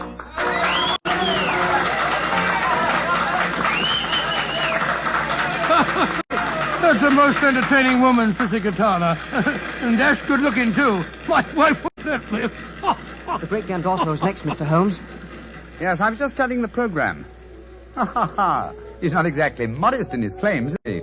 The Great Gandolfo, the world-staggering illusionist. Presenting the ceiling cabinet mystery, assisted by Miss Florine Lasseur. Oh, dear me, how very florid. I must say I love this old music hall flavor. I remember going to the Palace Theatre a few years ago to see a perfectly charming girl who wore a white dress that made her look like a little white rabbit. That dress did look frightfully becoming, I must say. I sent my card round the stage door with some flowers, of course, but to my amazement... It's a fascinating story, old fellow, but I'm afraid you'll have to finish it later. The curtain's going up. There he is. That's the Great Gandolfo. By Jove, this assistant's very attractive, isn't she? Listen. Ladies and gentlemen, it gives me great pleasure to be here before you tonight. I may say that the ceiling cabinet mystery that I am about to present has entertained and perplexed half a dozen of the crown kings of Europe, together with their queens. Come, don't talk so much. Get on with the trick. And I may say I'm hoping that you, ladies and gentlemen, will give me the same courtesy and attention that was given me by the royalty I have just mentioned. Now, before I present my illusion, I should like to ask for 2 volunteers from the audience who will come up here beside me on the stage so that I may be watched. Two volunteers, please. Wait for us here, Mr. Travers. Very well, Mr. Holmes. Come on, Watson. You mean that we're going up on the stage? Yes, it's a wonderful opportunity. Do I see 2 gentlemen rising? Splendid. 2 gentlemen are coming up from the audience. 2 gentlemen that I have never seen before. Watch the step, please. That's it. Over the footlights and onto the stage. That's right. And now, sir, have you ever seen me before? Never. And you, sir?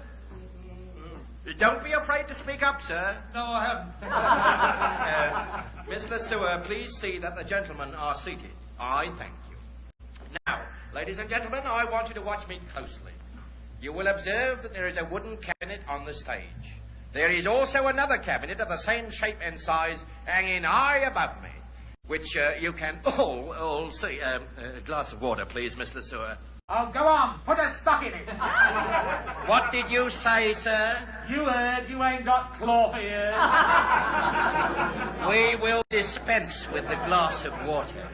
Now, my assistant, Miss Florine Lasseur, will step into this cabinet on the stage. I want you 2 gentlemen to watch very closely. Miss Lasseur is now lying inside the cabinet, is she not? Yes, she is. Very well. I close the lid.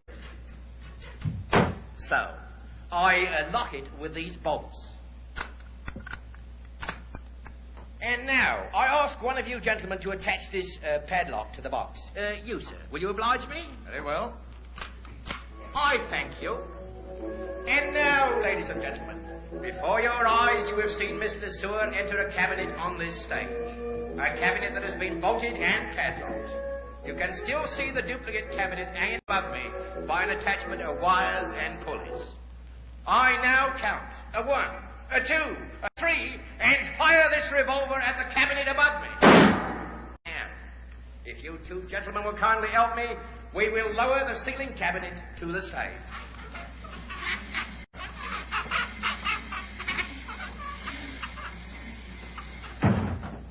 You will notice that this cabinet is also bolted and padlocked. I will ask one of you 2 gentlemen to unbolt it. I thank you, sir. And to this gentleman, I shall hand the key of the padlock. Kindly unlock it, sir. I thank you. And now, if you will both raise the lid of the cabinet. And here, ladies and gentlemen, is Miss Florine Lasseur.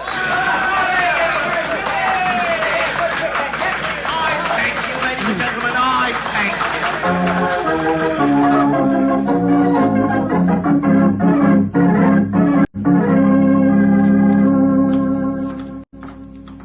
Why did we have to leave, Holmes? I was having a wonderful time. Sorry to drag you away, Watson, but there's work to be done. Mr. Holmes, if you want to go backstage, I'll introduce you to Miss Lasseur. Oh, that's a splendid idea. Before we do that, Mr. Travers, there's one important fact I want to know. What is it, sir? I presume you have a dossier of the available facts concerning this spy? Yes, sir. Everything that we've been able to find out. Among that evidence, do you by any chance have any fingerprint records?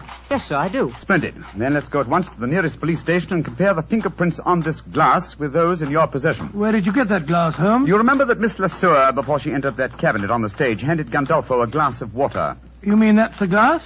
Why else should I be carrying a drinking glass with me, old chap? Very neat, Mr. Holmes, and right under the nose of a magician, too. Well, I'm not exactly inept at the practice of legerdemain myself, Mr. Travers. Come on, let's have a talk with that local fingerprint expert, shall we?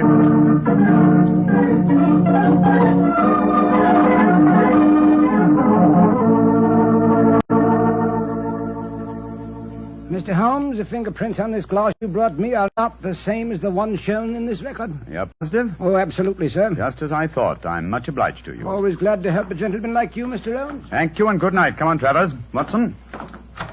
I wish you'd explain what you're up to, Holmes. So do I, sir. I'm completely in the dark. Surely it's obvious. The only way Gandolfo's trick could be done is by using twin girls, dressed identically, of course. One in the cabinet on the stage and the other in the cabinet hanging from the ceiling. I don't know whether you noticed it, Watson, but there were small holes drilled around the base of the box, undoubtedly to enable its occupant to breathe. By George, of course. That would explain why the girl I spoke to didn't seem to know me, or my brother when I spoke of him. Mm-hmm. Exactly. And in any case, how better could a spy hide herself from a role where her employer, a magician, must, by the very nature of her trick, deny her existence? The question is, which girl is the spy? This fingerprint test has given us the answer. You mean it isn't the girl on the stage, the one who assisted Gandolfo? It certainly is not, old fellow. Your spy will be in the cabinet, suspended high above the stage of the Devonshire Theatre at 9 o'clock this evening. But this time we will watch the performance from the audience.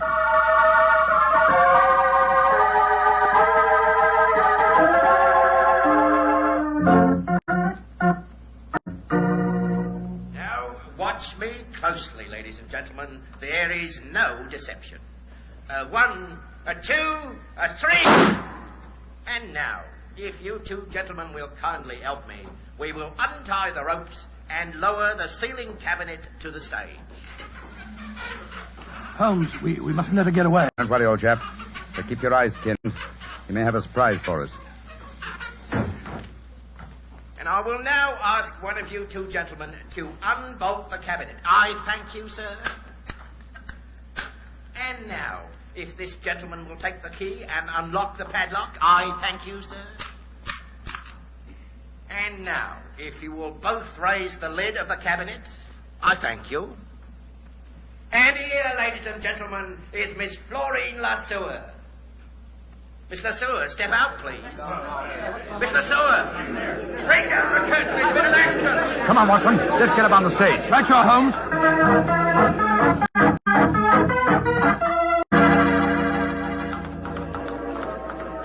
What happened, sir? It's Miss Lesueur. She's been injured. I'm a doctor. Let me look at her. I'm afraid she's beyond the help of doctors, Watson. Look at that bullet wound in her head. She's been murdered.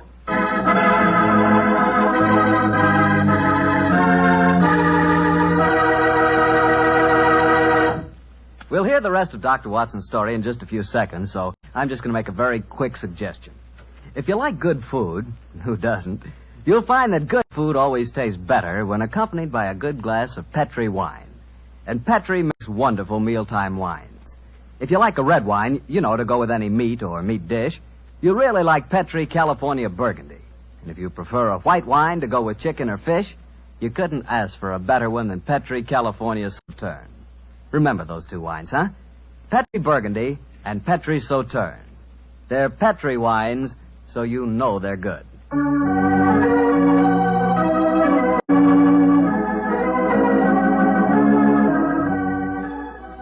And now back to Dr. Watson and tonight's new Sherlock Holmes adventure, The Great Gandolfo.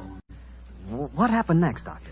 You just got to the part where you and Sherlock Holmes, on the stage of a vaudeville theater, were examining the dead body of one of the Great Gandolfo's assistants. That's right, my boy. As you can imagine, the excitement was intense. The local police were soon at the theater, and the officer in charge, a certain Sergeant Buff, seemed to take a very great personal dislike to Sherlock Holmes.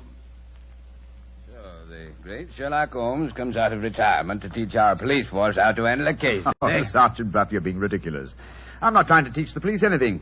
You follow your own line of investigation, and I'll follow mine. And supposing I say I don't want private detectives poking their nose into a police investigation. Then, my good man, I shall report your conduct to the local chief of police and obtain the necessary permission. No need to get uppity about it, Mr. Holmes, but too many cooks spoil the broth, you know. Oh, an extremely profound remark, Sergeant. And now, if you'll excuse me, I've work to do. And so have I. And we'll see who gets to the bottom of this first. I'm going to Gandolfo's dressing room. Holmes, I'm worried about the dead girl's twin sister. I've been looking for her everywhere, and no one seems to have seen her since the tragedy occurred. Naturally, my dear chap, you'd hardly expect her to reveal the secret of the cabinet trick by exposing the fact that the dead girl had a twin.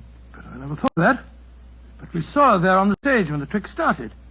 Seems to me that she's in great danger. She is in very great danger. But don't worry. I've taken the precaution of having her guarded. Oh? How, Holmes? I'll explain that to you later. In the meantime, we have to work fast. It appears that Sergeant Buff is out to try and show me up by solving the case first. That makes the second challenge I've received today.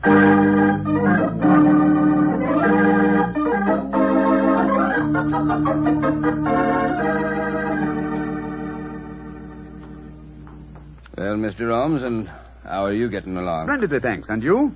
I'm beaten. I don't mind admitting it. I thought at first the one man it couldn't be was Gandolfo because he was on the stage all the time. But then it seemed to me that he might have fired a live bullet when he shot at the box on the ceiling. The angle from the stage wouldn't coincide with the bullet hole in the bottom of the box, Sergeant. That shot must have been fired from the audience below. Mr. Holmes, you know who did it, don't you? Yes, Sergeant, I do. Well, I wish you'd tell me, Mr. Holmes. It should be obvious, Sergeant. Once you examined the corpse, please tell the sergeant your findings. The girl was lying on her back in the box. There was a small hole in her forehead and a large one in the nape of her neck. Exactly. And since the point of entrance of a bullet is smaller than the point of exit, it proves that she must have been shot lying in the box from above. Once the box was in position over the audience, she could have been shot only from below. Therefore, the girl had already been killed when the box was hoisted to the ceiling. By Jove, yes. And only one person could have done that. Only two. Oh, how do you figure that out, Mr. Holmes? The dead girl's sister had the same opportunity as the great Gandolfo himself. Of course she had. Now I see why you were having her watched, Mr. Holmes. And if you'll excuse me saying so, sir, I'm beginning to think it's a good thing you're on this case after all. Oh, that's very generous of you, Sergeant. And now, perhaps, if you'll do me the favor of keeping an eye on Mr. Gandolfo yourself. Of course I will, sir. Where are we going, Holmes? To the Jolly Fisherman Hotel to call on Miss Lasseur. How do you know she's there? I just received a message from young Travers. He followed her on my instructions as she left the theater. Come on, old chap. There's no time to be lost.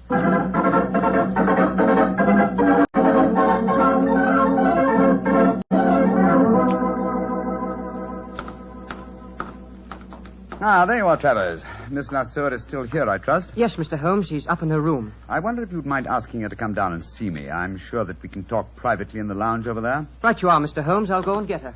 What are you going to say to Miss Lasseur, Holmes? That depends on her attitude, old chap.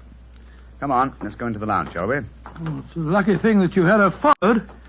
It was an obvious precaution, Watson. You see, I realized from the very nature of the cabinet trick that Miss Lasseur would have to leave the theater after escaping through the trapdoor below the cabinet that was on the stage, before her twin sister descended from the cabinet that was suspended from the ceiling. And she doesn't know that her sister's been murdered, huh? If she's innocent, she doesn't. And if she is innocent, then we'll know that our murderer is Gandolfo. Shh. Here she comes. I've told Miss Lasseur that you want to talk to her privately, Mr. Holmes. If it's the act you want to talk about, Mr. Holmes, I've nothing to say. Magicians have a code of honor, you know. I quite appreciate that fact, Miss Lasseur. Won't you sit down? What do you want with me? I have news for you. News of your twin sister. I haven't got a twin sister. My friend knows exactly how the cabinet trick is done, my dear young lady. Yes, you might as well tell the truth, Miss Lasseur. Well, all right then, so I have a twin sister. What of it? No crime in that, is there? What are you getting at? I want you to believe that I'm here to help you, my dear. You're going to need help and courage. What are you getting at? Look, come on, tell me. I'm sorry to be the bearer of bad news. Miss Lasseur, your sister, is dead. Dead? Huh. I don't believe it. I'm afraid it's true. She was murdered. You're lying. This is a trick.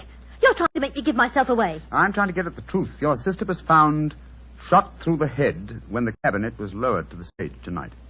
I still don't believe it. Why should my friend lie to you? How was your sister the last time you saw her for the commencement of the act? No different from any other time. Who was responsible for superintending her entry into the cabinet? Gandolfo or me. She used to go into it before the performance, when the stage was dark and deserted. Did you help her enter the box tonight? No. Gandolfo did. You knew, of course, of your sister's activities. How do you mean? That she was engaged in espionage. That's not true. Very well, Miss Lesueur. You won't be honest with me. I'm afraid I'll have to turn you over to the police. I think you'll find their methods are a little more crude than mine, though. The police? Oh, no. No, don't do that, Mr. Holmes. All right, I'll tell you everything. Gandolfo's got me so frightened of him. I was lying to you. I knew that my sister was working for him. I tried to stop her, but she loved money. And Gandolfo gave her plenty of that. They had a row before the show tonight. She knew you were on the stage at the first performance, Mr. Holmes. Gandolfo had spotted you, too, because she was frightened. Said she knew you'd catch her and she wanted to run away. Gandolfo told her that she had to appear tonight, and they were still arguing about it when they left the dressing room. The dirty swine killed her because he was afraid she'd give him away. And now he'll kill me, too! Don't worry, my dear. The great Gandolfo will be beyond the help of magic before this night is out. Yes, he'll be behind bars where he belongs. Travers. Yes, sir. Now stay here with Miss Lesueur, will you? We'll be back later. At the moment, there is unfinished business awaiting us at the Devonshire Theatre.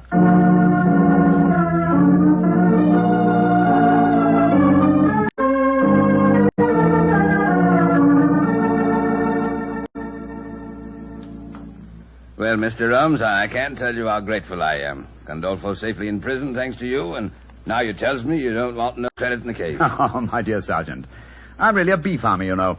In any case, I want to restore your faith in private detectives. The next time you meet one, I'm sure you won't be so unfriendly, shall I say? I'm humble, sir. I'm very humble, and I thank you very kindly for all you've done.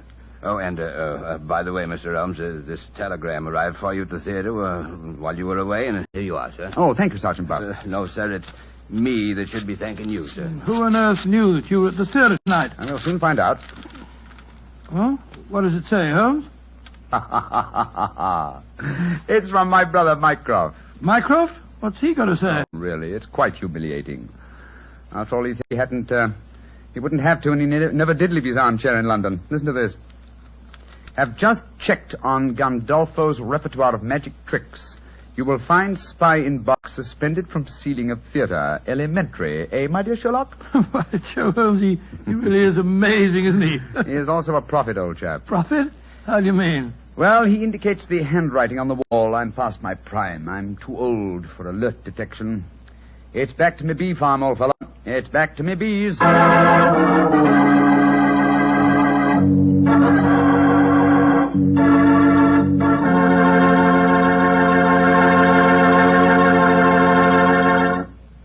Doctor, that was a swell story. I bet it was an interesting case to work on. Yes, it certainly was. I've always had a fancy for the theater, you know. What you really mean, Doctor, is you always had an eye for a pretty girl. Mr. Bartell, you're a very blunt fellow. Why not? I must admit, I like to look at a pretty girl myself. You, Mr. Bartell? Why shouldn't I like to look at a pretty girl? Oh, go right ahead and look, my dear fellow. Go right ahead. You just sort of surprised me a bit, that's all. I never thought you gave a moment's consideration to anything but Petri wine. Now you're really pulling my leg. I must admit, I do talk a lot about Petri wine, but after all, Doctor, it's worth talking about. What other wine has such tradition, such a story behind it? Petri wine is made by a family, the Petri family. They've owned and run their own business ever since its inception, back in the 1800s. The Petri family's been making good wine for generations, and they've been handing on down in the family from father to son, the fine art of turning luscious, sun-ripened grapes into fragrant, delicious wine. And that sure adds up to a lot of experience. You can just bet your last dollar that no matter what kind of wine you want, when you ask for a Petri wine, you're asking for good wine. Because Petri took time to bring you good wine. Well, Doctor, how about giving us a clue to next week's Sherlock Holmes adventure? Well, now, next week, Mr. Bartell, I'm going to tell you a most unusual story that took place aboard a small steamship as it plowed through the stormy seas of the Indian Ocean. I call the adventure Murder by Moonlight. Oh, before I say good night, ladies and gentlemen, remember that on Saturday, October the 27th, the nation will observe Navy Day. This is your opportunity to thank your fleet for its magnificent contribution towards victory. Don't forget, will you?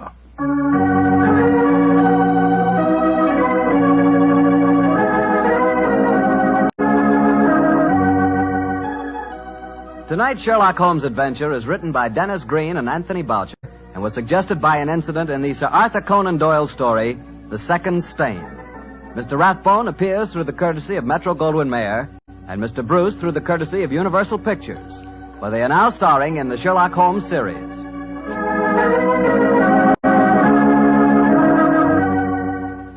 The Petri Wine Company of San Francisco, California, invites you to tune in again next week, same time, same station. This is Harry Bartell saying goodnight for the Petri family. Sherlock Holmes comes to you from our Hollywood studios. This is the Mutual Broadcasting System.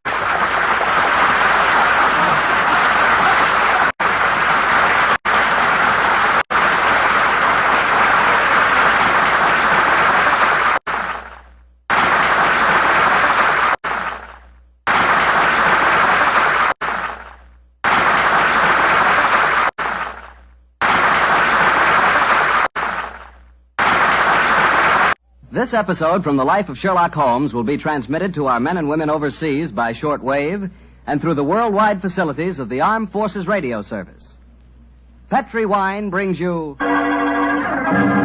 Basil Rathbone and Nigel Bruce in the new adventures of Sherlock Holmes.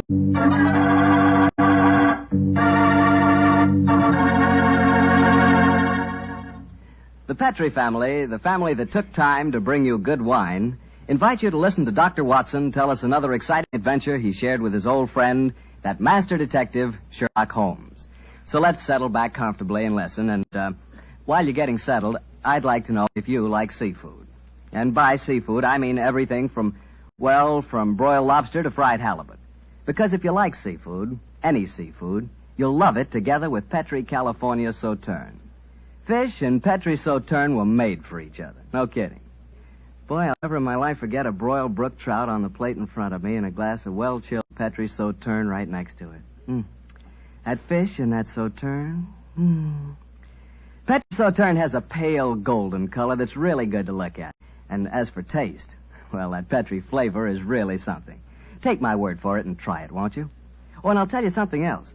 Try that Petri Sauterne with chicken sometime. Look, I better stop before I get hungry all over again, but just remember this. The best friend a good meal ever had is a glass of Petri wine.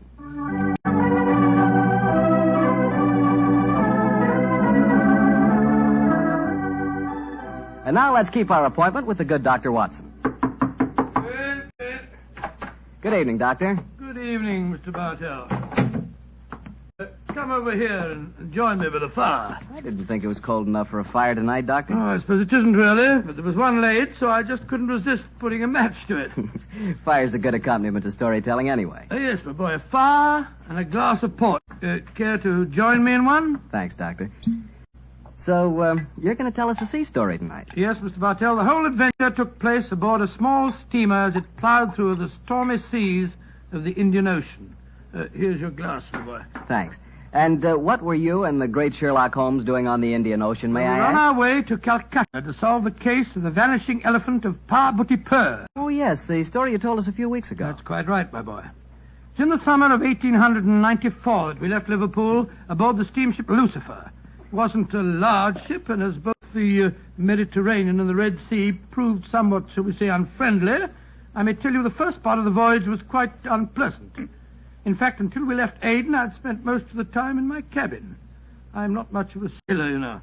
However, as we headed eastward towards Colombo, the weather cleared up a bit, and I came on deck and joined home. I remember on the second night out of Aden, we paced the decks together. The stars above us twinkled, the promise of a bright tomorrow, and the faint tinkle of a piano being played in the passenger lounge formed a perfect setting for an evening stroll. And it seems like yesterday that Holmes said... Watson, it's good to see you on your feet again. Yes, it's good to be on 'em, Holmes. It's been a miserable trip for me so far. The captain told me tonight that we can expect good weather between here and Caravati, our next port of call. I thought Colombo was the next stop. And where is Caravati, whatever you call it? Anyway, I never heard of the place. It's a tiny island in the Indian Ocean. It's a British protectorate. Those are the only facts I was able to glean from the encyclopedia and the ship's library. Did you ask the captain why we're stopping there? No, I didn't. We're traveling incognito. I felt it wiser not to ask too many questions. I find this incognito business something of a strain. Every time a steward calls me Mr. Hamish, I can't think who on earth he's talking to. Whereas I find myself answering to Mr. Mycroft almost automatically. By the way, old chap, now that you're going to mix with the ship's passengers, I suggest that you adopt a Scotch accent. It would seem more appropriate for Mr. Hamish, and I don't want anyone aboard to suspect our true identities. I'll do my best, but I must say, Holmes, I think you're being unnecessarily mysterious. Possibly I've been influenced by reading too many of your rather florid stories of our adventures together. My stories are not florid. They're all perfectly true. Oh, don't be angry with me, old chap. Don't be angry, please. By the way, you'll be interested to know that I've unearthed a little mystery aboard this boat. I trust you to do that. Where is she? I mean, where is... Oh, you observed that suite of cabins on the bridge deck above us? Yeah? What about them? Well, I've been watching them during my nightly strolls for the past 2 weeks. The suite is occupied, and the blinds are never raised. And I've never seen meals taken in there. I presume, therefore, that it must contain a private galley and a cook. I don't see anything mysterious about that. It's probably occupied by some wealthy invalid. Oh, possibly. Another interesting fact is that the occupants are not entered on the ship's passenger list. It all sounds very mysterious. There's probably a perfectly simple explanation for it. In any case, you must save your energies for the problem that awaits us in India. You're Mr. Mycroft now, remember that. I will, Mr. Hamish. Mr. Mycroft? Yes, Mr. Hamish? Would you care to join me for a wee drop of brandy in the smoking room? Mr. Hamish, I shall be delighted.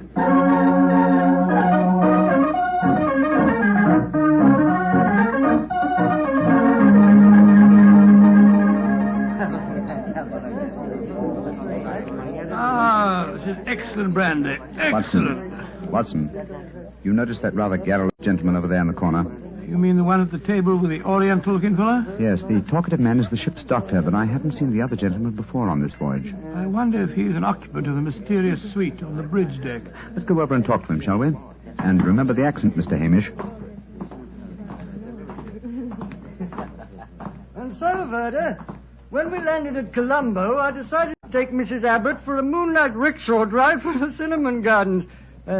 Did you gentlemen want to see me? If you'll excuse us, Dr. Harris, my friend Mr. Hamish and I were having a little argument, and we thought that perhaps you might be able to settle it for us. An argument? Oh, I love a good argument.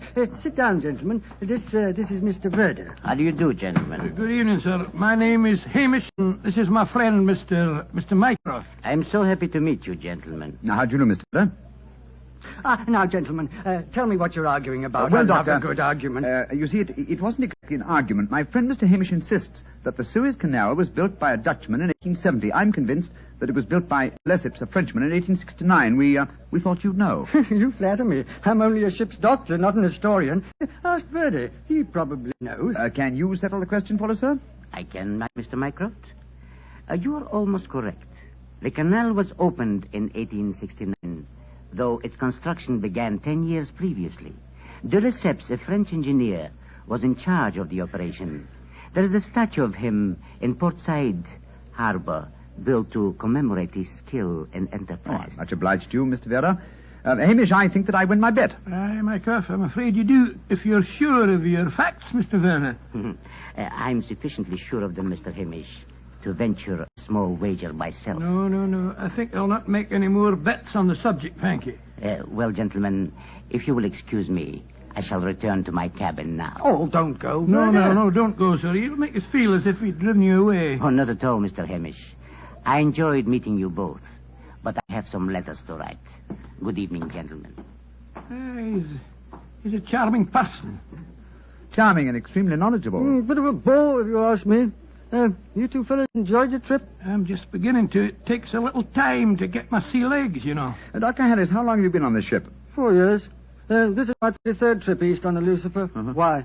Well, there's something that puzzles me on board this ship. I'm sure that you would explain it to me. And what is it? Well, the suite of cabins on the bridge deck, who occupies them? Wouldn't you like to know? Aye, Doctor, we would, and that's why my friend asked you. Well, I'll tell you. Though it's supposed to be a secret. But there'll be no harm in telling you now, for we're dropping anchor off the island of Cavarati in the morning.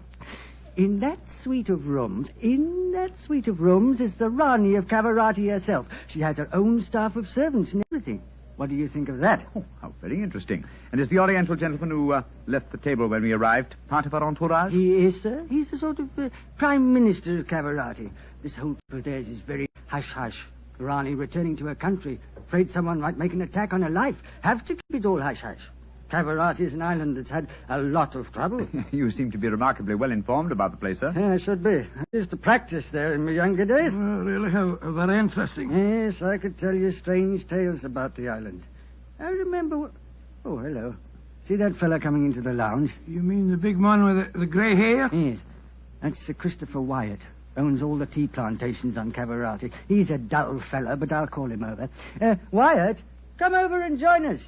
Be careful. You'll talk your head off if you give him half a chance. Draw up a chair, Wyatt.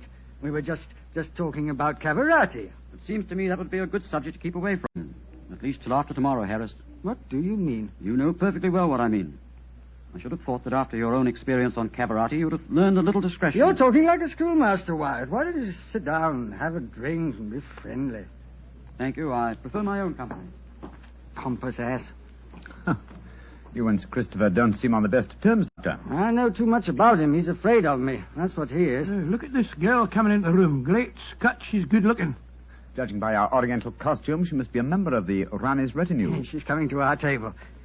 Yes, my dear. What is it? Which of you gentlemen is Mr. Mycroft, please? I am. My mistress sends her compliments and asks that you will call on her in her suite. And who is your mistress, may I ask? Her Highness, the Rani of Cavarati. Oh, I shall be delighted. Please tell the Rani that I shall pay my respects without delay. We will join her in a few minutes. Very well, Mr. Mycroft.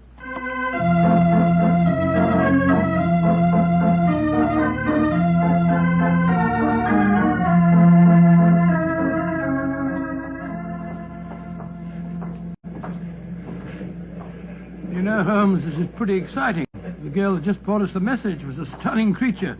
Imagine what the Rani herself must be like. What an incurable romanticist you are, Watson. I suppose you picture the Rani clad in oriental splendor, reclining like an odalisque on silken cushions. No, there's no need to make fun of me, old fellow. Here we are, Captain.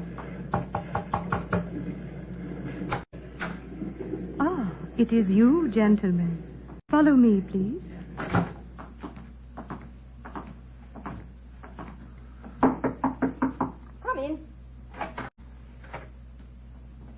Her Highness, the Rani of Cavarati. All right, Regina, you can off it. Yes, Your Highness. Well, me lads, don't look so startled. Come in and sit down. Your Highness, What's the matter? Don't I fit into your picture of a Rani? What did you expect? A slant-eyed beauty with a veil and big hips? Well, I've got the big hips, all right. Your Highness... never mind, Your Highness. Sit yourselves down and talk free and easy like. I may as well begin by telling you that I know who you both are. Mr. Sherlock Holmes and Dr. Watson. Dear me. I've seen you in the good old days in London, you know. May I ask if our visit is purely a social one, or are you in need of professional advice? Oh, a little of both, Mr. Holmes, a little of both. And we'll start off with being social. Bruma. Mem Sahib. Champagne. Botachi, Mem Sahib. If you'll pardon my asking you, madam, but I've never seen you before, someone. Oh, that's a question I always haven't answered.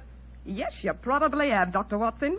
You see, I was in the chorus at Daly's Theatre in London for quite a few years, until the Raja of Cavarati decided I'd look better on his island than I did in front of the footlights. Your husband, the Raja, is dead, isn't he? Yes, he was killed playing polo. Champagne, Mem Sahib. Colo. Champagne Pinistecta. Acha. He doesn't speak English, so I'll get along with telling my troubles. Mr. Holmes, somebody's trying to kill me. Kill you? Good God. May I ask what reason you have for saying that, madam? You may, Mr. Holmes. Before I left England, I had threatening letters warning me that if I ever went back to Cavarati, I'd never get to the island alive. I got another letter in Port Said that said the same thing. You kept these letters, I trust? No, I didn't. I tore them up. I never did pay attention to letters that weren't signed. Well, that's a great pity, madam. Those letters might have been invaluable. Well, it's too late to think about that now, Dr. Watson. Here's what's on my mind. I land at Cavarati in the morning, and if anyone's up to a bit of no good, tonight's their last chance. You destroyed the threatening letters, madam, thereby indicating that you did not believe in the threats, and yet you now appear to feel that you are in danger. I wonder what made you change your mind. The Ace of Spades. Yes? I don't understand you, madam. In the last 2 days, every time I tell my fortune, I get the Ace of Spades. Now, you know what that means. Death. Oh, come now, madam. If you'll pardon my saying so, that's a very childish superstition. Well, the cards have never lied to me yet. Oh, you can laugh at it if you like, but I know. Well, you mind if I ask you a few questions? Anything you like, Mr. Holmes, fire away. How long is it since you were in Cavarati? About 18 months. We were in England when my husband died, and I couldn't face the idea of going back to that island alone. 3 months ago, Verda... Oh, he's the chief minister of Cavarati. Yes, madam. We met him for a moment in the lounge. Long ago. Verda came over to England to persuade me it was my duty as the Ronnie to go back. I see. As far as you know, have you any enemies among the passengers on board the ship? Oh, that's an odd one to answer, Mr. Holmes. But I can tell you right here in my suite there's someone who doesn't like me. That girl Raduna, the one that brought you my message. She was in love with the Roger herself. I know she hates me, even though she did stay with me in England after my husband died. How about Ferda, your minister? Oh, he's all right. My husband thought the world of him, and he's been wonderful to me. He came from Cavarati recently, you say, to persuade you to return there. That's right, Mr. Holmes.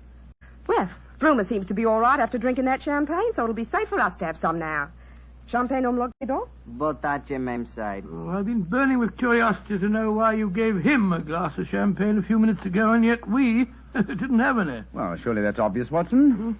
Fruma is the official poison taster, isn't he, madam? That's right, Mr. Holmes. He tastes everything I eat or drink before I do. And if it doesn't affect him, then I know it's safe. Berta brought him over to England when he came to fetch me. On the island of Cavarati, poisoning's quite an hobby, you know.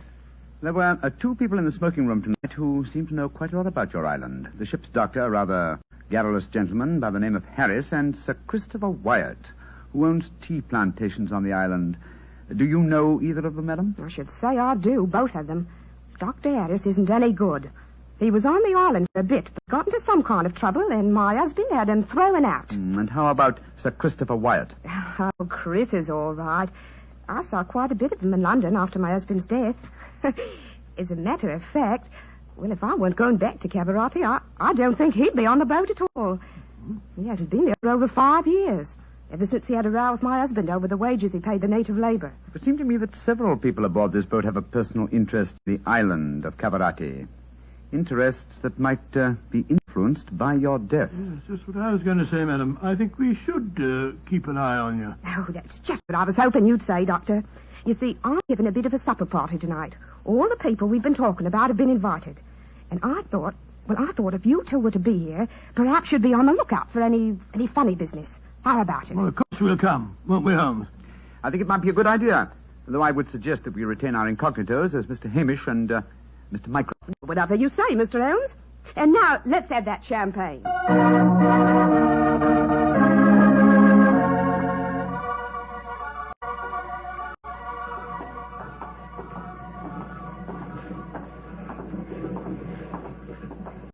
You know, Holmes, I remember the Raleigh when she was in the chorus at Daly's. She looked stunning in tights. There was one night I... Yes, no time, old chap, if you don't mind. At the moment, there's a question I want to ask you. Oh, sir? Is your medical bag fully equipped with all the antidotes to poison? Poison? It's ridiculous. How could the Rani be poisoned when she has a poison taster? My dear Watson, you mustn't... What the blazes is that? Come on, Watson. That cry came from the companionway. There are 2 figures struggling by the rail there. Good heavens! One of them has pushed the other down the companionway.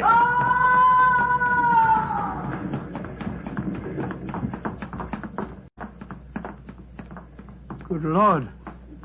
His skull smashed in. I'm afraid that he... What's happened? Sir Christopher Wyatt. What are you doing here? I was taking a stroll. I heard a yell from this direction and came here as fast as I could. Great Scott, this fellow's bleeding badly. We must get the ship's doctor. It's hardly necessary, I fear, Sir Christopher. What do you mean? In the first place, this man is dead. In the second place, he is the ship's doctor.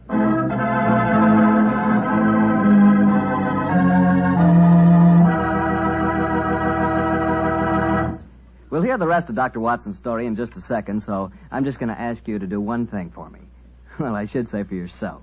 Tomorrow night, if you're having meat or any meat dish for dinner, why not open up a bottle of Petri California Burgundy? That wonderful, rich, red Petri Burgundy will turn your dinner into a real feast. You see if it doesn't. Because there's nothing like a good wine with good food. And I know your family gets good food, and I know that Petri Burgundy is a good wine. In fact, it's a perfect mealtime wine. Try it and see. And now, Dr. Watson, tell us what happened next. You said you found the ship's doctor dead at the foot of the companionway? Yes, Mr. Bartell. His neck had been broken instantly. Imagine there was a good deal of excitement aboard. No, my boy, as a matter of fact, there wasn't. We managed to get the body back to its cabin without attracting attention. Holmes, after revealing his true identity, was able to persuade the captain to hush up the killing until after the Rane's party had taken place. Oh, he didn't want to scare the murderer, I guess. What happened next, Doctor? Holmes and I returned to our cabin to dress for the party. Holmes, I remember, was in a state of suppressed excitement. He spoke quietly and deliberately. Watson, surely it's obvious why the doctor was murdered. Oh, it isn't obvious to me. But it's elementary, my dear fellow. If you are planning a subtle murder by poison, how wise to remove the one man who might save the victim's life, a doctor. Oh, you keep harping on poisoning. It seems to me that to be the last way a murderer would try to dispose of the Rani. Everything she touches is first tested by the poison tester. Exactly. That's why I call it a subtle murder attempt. Didn't you notice the physical attributes of Frumer, the poison tester? Which in particular, Well, his unusually glossy hair, his remarkably clear complexion, his plump figure. Look here. Just tell me one thing, will you? What's that? I presume that in your medical bag you have a supply of magnesia. Naturally. Do you also have hydrated ferric oxide? Yes, I do. Splendid. Then it's be off to the party. Oh, funny things to take to a party, I must say. That's true, my dear fellow, but I'm afraid that this party may not prove as convivial as the Rani thinks.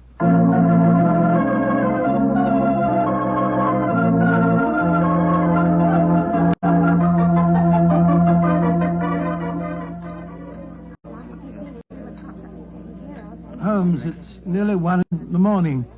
Everything seems to be going splendidly. It seems to be, Watson, but keep your eyes on the Rani. Yes, I have been. The poison testers tested everything that passed her lips. We don't Doris to you, Christopher. You having a good time? Yes, indeed, thank you, Mr. Hamish. How about you, Mr. Mycroft? Oh, the Rani's a perfect hostess. Who could help having a good time? I don't think that girl Regina should be here, though. I don't want to be pompous, but after all, she's only a glorified servant. Possibly the laws of etiquette are not so strict in Cavarati as they are in London, Sir Christopher. Oh, perhaps you're right. But I don't trust the girl. Something's shifty about her. I've told the Rani more than once. Oh, well, I suppose it's none of my business. I think I'll try and persuade the Rani to sing us one of her old songs. Yeah. He doesn't trust Regina, and I don't trust him.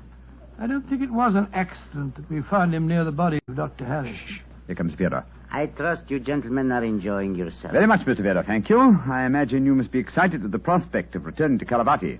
I am, Mr. Mycroft.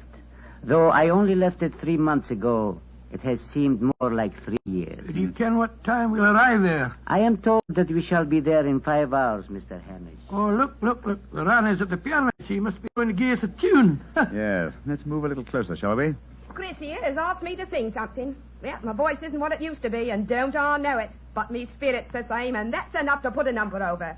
So, old time, boys, here we go. My sweetheart's the man in the moon. I'm going to marry him soon. 'Twould fill me with bliss just to give him one kiss, but I know that a dozen I never would miss. I'll go up in a great big... Great Scott, she... Quick, Watson, your medical bag. I'll lock the doors. Right, go, Holmes. Bring some water, please. Help me. Oh, please, help me. What is the matter? Don't be frightened, madam. I'll take care of you. Thirsty. Give me water. Oh, such pain. All the symptoms of arsenic poisoning. Now I know why Holmes asked me if I had any magnesia. Ferric oxide. Do something for me, Doctor. I'm dying. Don't worry, Your Highness. You're not going to die.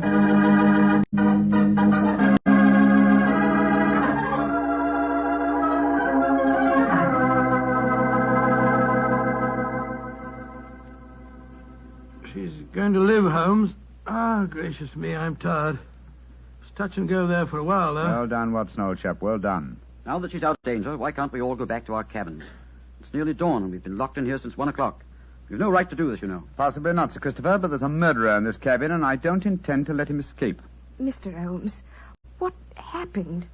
How could I have been poisoned when Frumer tasted everything first? Why wasn't he poisoned? For a very simple reason, Your Highness. The murderer has been conditioning Frumer for over a year.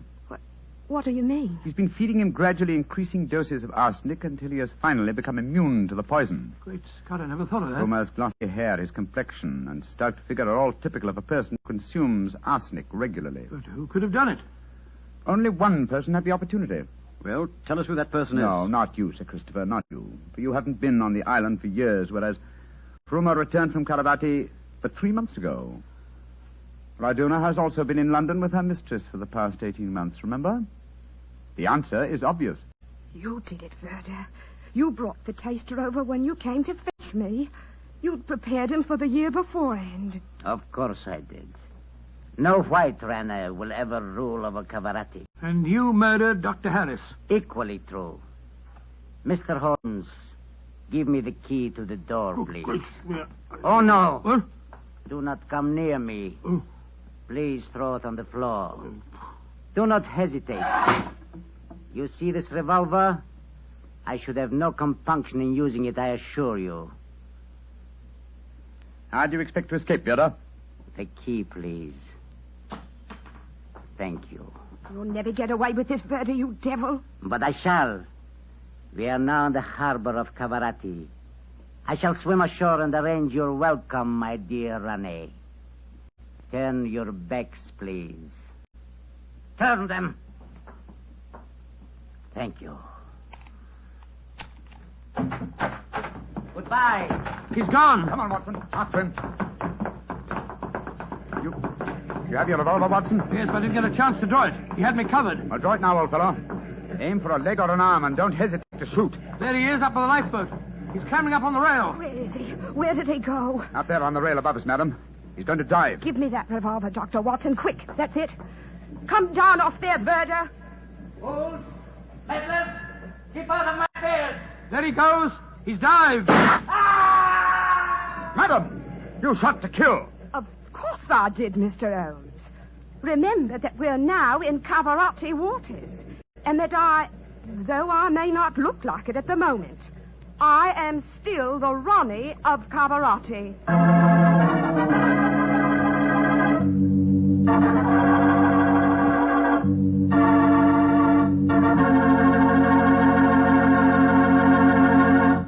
Say, that was a swell story, Doctor. It had a lot of color and quite a bit of action. Color and a bit of action. Well, I'm glad you liked it, my boy. Oh, I did. Say, that's not a bad idea. I mean, having someone taste everything before you eat it. Oh, it's a very old idea. Very old. Very common, too, years ago. You know the kind of job I'd like? No? What's that? I'd like to be the official taster for the Petrie family. Boy, just think of all the Petrie wine I'd get to taste. Petrie to the right of me, Petrie to the left of me. What a life. What wine? Yeah, I wouldn't mind having that job myself. You said it. The Petrie family, really knows how to make good wine. They've been making wine for generations. And because they've always owned and operated their own business ever since it was started way back in the 1800s, well, the Petrie family has sure piled up plenty of skill and experience. Yes, they've been handing down in the family from father to son, the fine art of turning luscious grapes into delicious wine. That's why you can't go wrong with any Petrie wine. It must be good, because Petrie took time to bring you good wine. Well, Doctor, what new story do you have lined up for us next week? Next week, Mr. Bartell, I'm going to tell you an adventure that Sherlock Holmes and I had many years ago. It concerns a series of bonfires, an underground cellar full of gunpowder, and a strange death on the rooftops of London.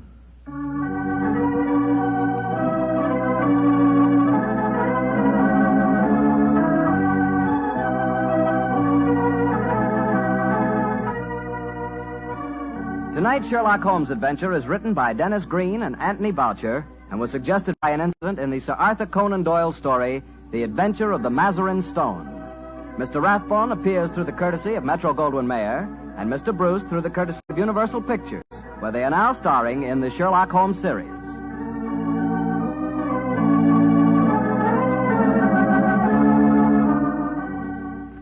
The Petrie Wine Company of San Francisco, California, invites you to tune in again next week, same time, same station. This is Harry Bartell saying goodnight for the Petrie family. Sherlock Holmes comes to you from our Hollywood studio. This is the Mutual Broadcasting System.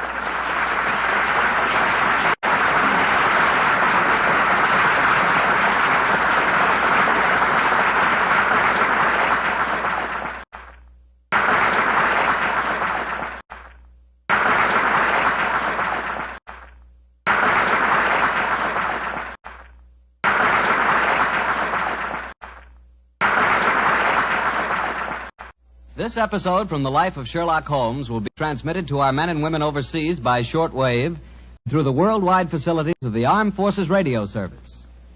Petri Wine brings you Basil Rathbone and Nigel Bruce in the new adventures of Sherlock Holmes.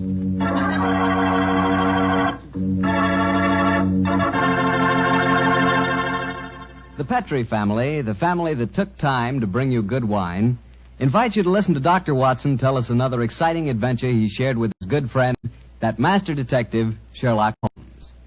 And if you ask me, the best way to listen to that story is to do it with a glass of port wine right handy. Petri California port. No kidding, that Petri port is just swell for any time good friends get together to talk things over. You couldn't ask for a more delicious wine. Why, just looking at the deep, rich red color of that Petri port tells you that here's a wine with a flavor that comes right from the heart of sun-ripened grapes. If you haven't ever tried Petri port, why not get a bottle and have a glass after dinner tomorrow night? It's a perfect after-dinner wine, you know. And share that port with your family and your friends. And don't forget, when you serve Petri port, you can serve it proudly. Because after all, the name Petri is the proudest name in the history of American wines.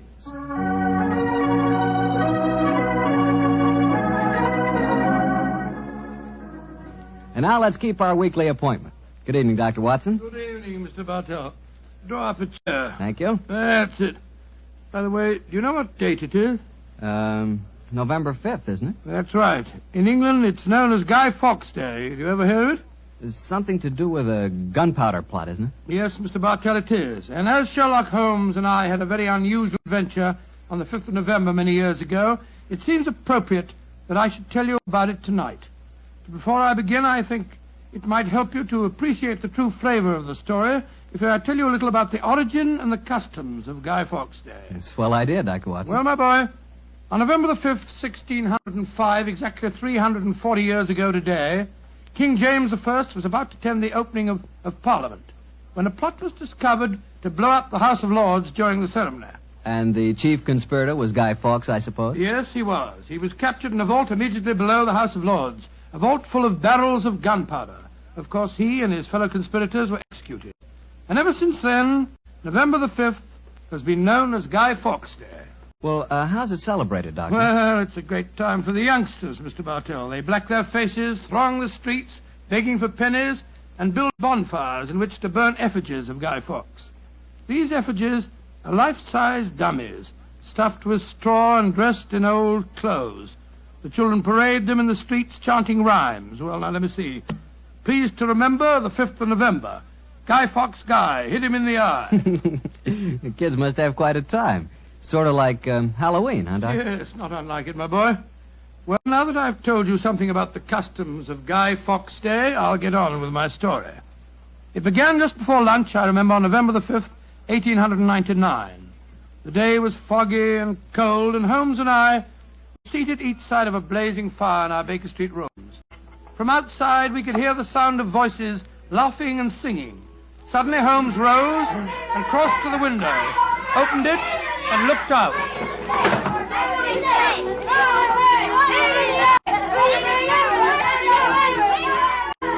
Then he turned to me and spoke. Children are having a great time, Watson, aren't they? Yes, it cost me a shilling worth of pennies to walk here this morning. Has it occurred to you, Watson, that the gunpowder plot offers very promising material to the speculative mind? In what way, Holmes? I say it's confoundedly chilly in here. Don't you think you might shut that window? Sorry, old chap. As I was saying, the gunpowder plot offers very promising material to the speculative mind. I've made something of a study of the historical records of the case.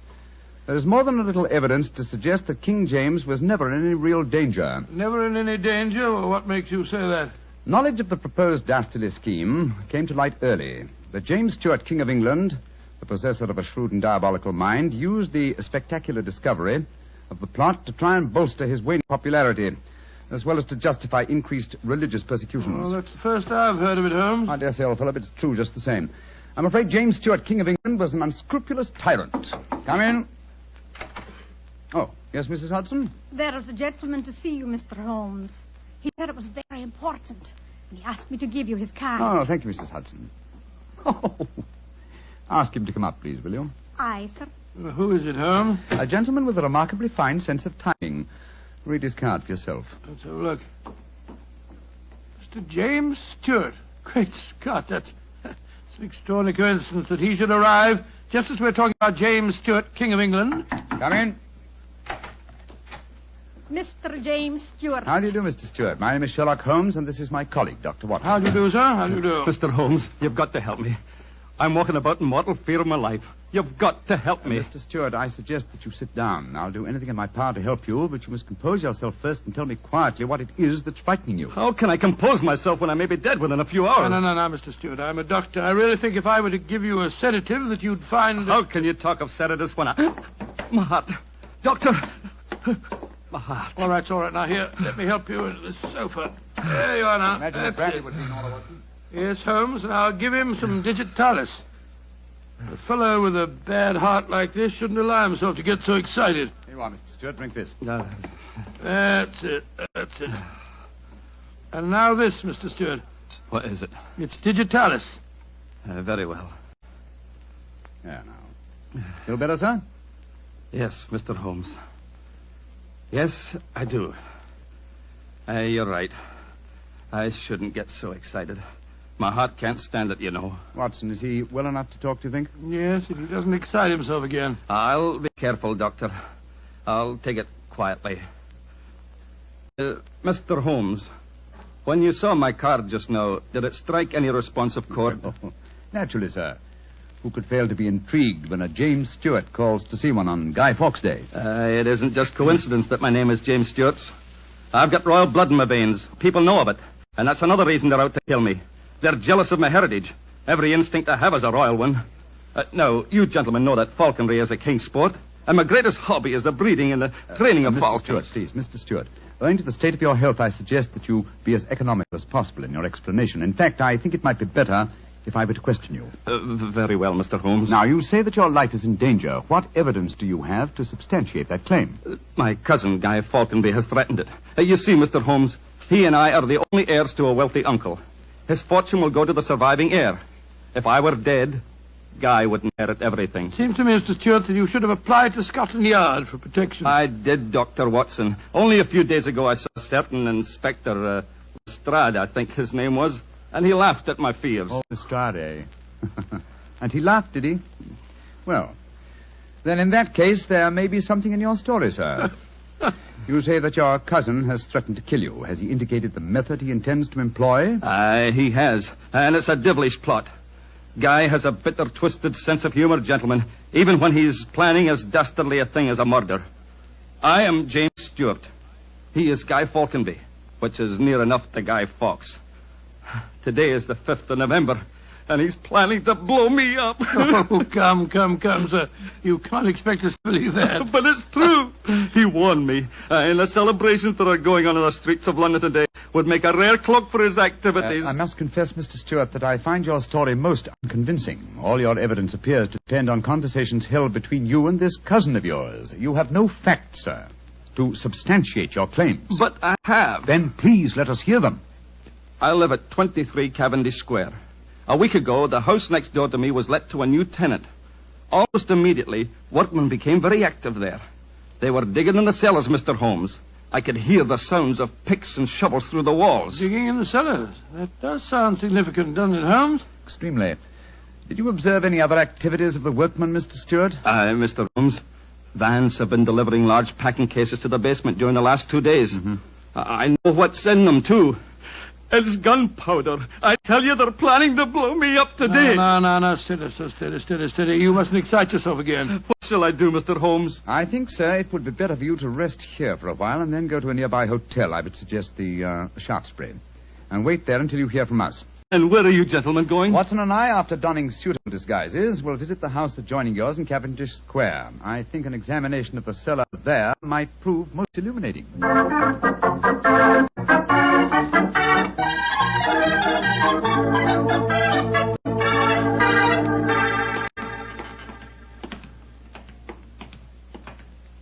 This must be the house, all right, Holmes. The empty packing cases are still by the foot of the basement steps. Come on, Watson. Let's go down and explore. On my soul, I feel a little self-conscious in these clothes. No need to, my dear chap. You look a most authentic inspector of plumbing. Well, if anyone challenges us, you'd better let me do the talking, though. I think my accent might be a little more convincing. Shh. Listen. I can't hear anything. Exactly. Then we may reasonably assume that either the workmen are observing the Guy Fawkes holiday or that their work is done. Come on, let's try this door. It's unlocked. Yes. Oh, this is too easy, Watson. We must be prepared for a trap. Come on. I've got my revolver handy if there's any trouble. I don't use it until I tell you to. Remember, we're supposed to be plumbing inspectors. It's pitch black in here. I can't see a thing. Strike a match. See if you can find a gas jet. Strike a match when the cellar may be full of gunpowder? Can't take the risk, old chap. Oh, here's a gas jet. I'll light it. That's better. Now we can see a little. Uh-huh. I think the workmen have completed their job. See that new wood forming a crude door in the corner over there? Where does it lead to, do you suppose? Let's find out.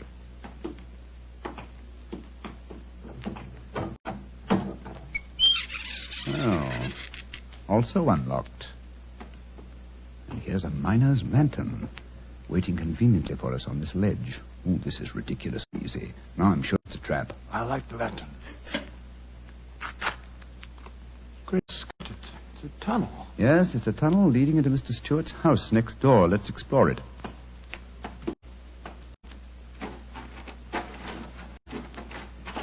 Look, Holmes. Look at the barrels. I bet they're full of gunpowder. Undoubtedly. We'll observe the fuses as well. Yes, the complete equipment for another gunpowder plot. I can't believe my eyes. What a fantastic plan, but how could the murderer be certain that Stewart would be killed in the explosion? I think that's easily answered, Watson. Remember Mr. Stewart's bad heart? In his present state of apprehension, an exploding firecracker would be enough to kill him. I suppose so. Hello? Hello? What's this lying on the floor? Curious. It's a funny strip of silk with a little ring on the end. Let me see it, Watson. Aha. This seems to be familiar. By Jove. I believe it's a Jess. A Jess? What on earth's that? The last piece of evidence necessary to confirm the conclusion. Come out of there! And keep your hands above your heads! I've got a revolver! Right, y'all, Governor. We ain't doing no harm. Now remember, Watson, I'll do the talking.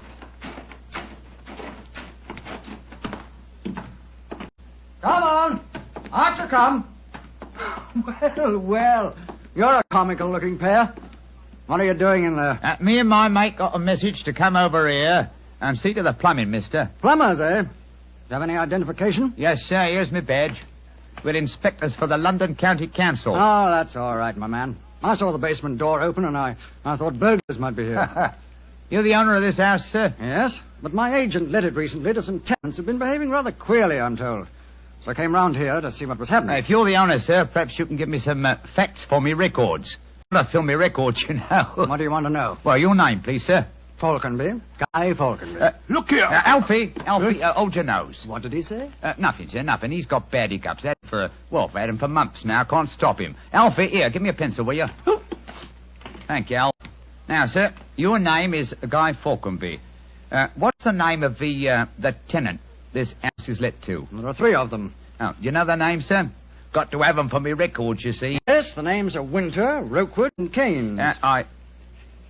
Oh, yes. Winter, Rokewood, and Keynes. That's right, sir. Sounds as if they might be a firm of solicitors, don't they, sir? Well, perhaps they are. I haven't met them. Just one more question, sir, and then I needn't bother you no more. Well, what is it? My religion or my grandmother's maiden name? No, sir. No, nothing like that. I just wondered who lived in the house next door on that side. We've had a complaint from there, too. Their pipes is bunged up. My cousin lives there. His name's James Stewart. Mr. James Stewart, eh? I'm much obliged, sir. Me and my mate will be going next door. Come on, Alfie. I'm not surprised his pipes are bunged up, as you so graphically put it. He's a great one for practical jokes about the house. As a matter of fact, he's planning one of them tonight. Well, that's no concern of yours. By the way, my man, what's your name? Nivitt, sir. Tom Nivitt. Come on, Alfie. We got work to do.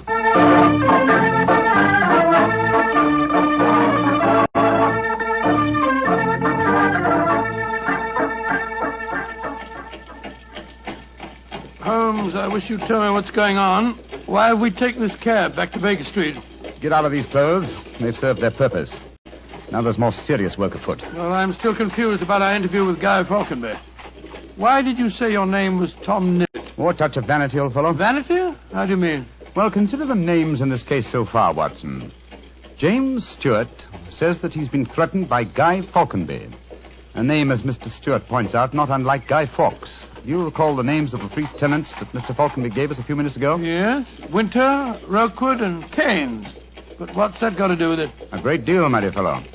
Thomas Winter, Ambrose Rookwood, and Robert Keynes were the three men executed with Guy Fawkes in the original gunpowder plot in 1605. Good Lord. Where does Tom Nibbett, the name you gave yourself, fit into the picture? Thomas Nibbett was the Westminster magistrate who arrested the conspirators. Since the would-be murderer has such an academic knowledge of the original plot, I thought I'd let him know that he was up against an opponent worthy of his skill.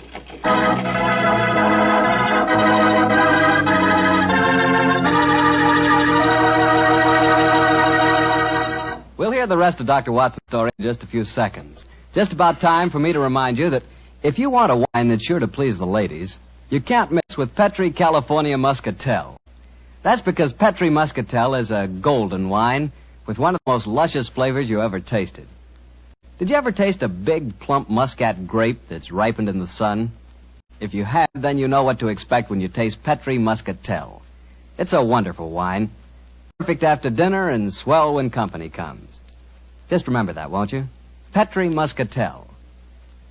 Well, Doctor, you and Mr. Holmes were certainly having yourselves quite a Guy Fawkes day. What happened when you got back to Baker Street? We quickly changed out of our disguises and back into our ordinary clothes. I was still pretty much in the dark, as usual. And I kept questioning Holmes as to our next move. He was in a state of suppressed excitement. And it was obvious as he spoke to me that he was anxious to be off. What's dawdle? There's so much work ahead of us. What do you mean, don't dawdle? I'm not dawdling. I'm dressing as fast as I can. What's our next move, anyway? Well, we must split our forces. Let's get hold of my band of street urchins, the Baker Street irregulars. I'm going to surround Mr. Stewart's house in Cavendish Square, and they'll be invaluable for that purpose. So what do you want me to do? Go to the Shaftesbury Hotel and collect Mr. Stewart, then return with him to his house and wait me there. I shall join you as soon as I've rounded up the irregulars, but I must warn you. Don't leave Mr. Stewart for a moment. Don't let him out of your sight until you see me again. Of course I won't, Holmes, but, I must say, the idea of all that gunpowder in the cellar doesn't make me feel any too have happy. Faith in me, old chap. Have faith in me. You know, I wouldn't expose you to any danger if I could avoid it. And I assure you that I shall join you and Mr. Stewart very shortly. You have your revolver? Yes, of course. Good. And, give Mr. Stewart this revolver, will you? Tell him that I insist that he carries it. I fear that his own has probably been tampered with. Right you are, Holmes. I'll see that he has it. This is a strange business, I must say. That Guy Falconby seemed such a decent sort of fellow. Yes, he appeared to be a most amiable fellow, didn't he? This is indeed an unusual case, Watson. We're up against one of the most sinister and twisted antagonists that we've ever met. Well, old chap, I'm leaving now. I'll join you soon. And don't forget, stay close to Mr. Stewart. Stay very close to him.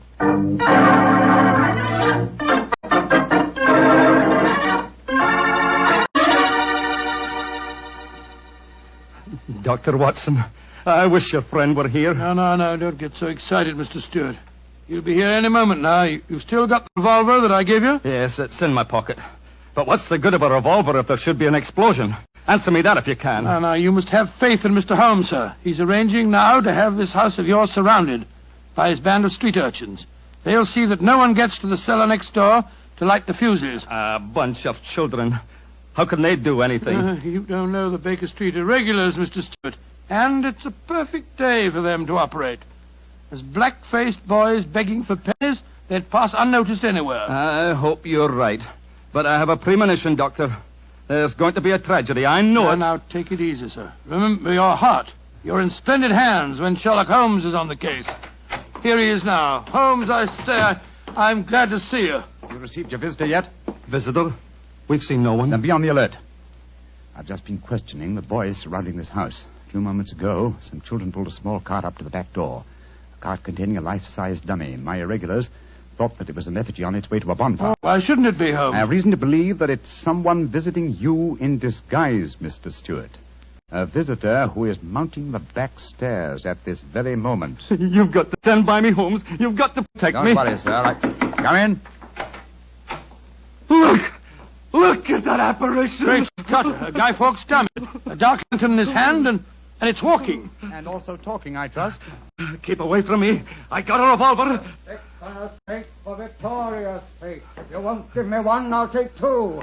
The better for me and the worse for you. It's Guy Falkenberg. Keep away from me, do you hear? The better for me and the worse for you. All right, then. I'm going to fire. Dear me, Mr. Stewart, the revolver I've provided for you seems to be unloaded. How very odd. Well, what in fun is all this about? You've just witnessed an attempted murder, Watson. Murder? What are you talking about? This is a game. James and I had it arranged, the whole thing. You may have thought it was a game, Mr. Falconby, but I assure you that your... Grab Mr. Stewart, Watson. He seems to be leaving us. Leave me alone. Take your hands off me. My heart. Help me put him on the sofa. That's it. I'll get him some digitalis. Look, I don't want to appear unnecessarily stupid, but will someone tell me what this is all about? With pleasure, Mr. Falconby. Your cousin had planned one of the most fantastic murder plots that I've ever encountered.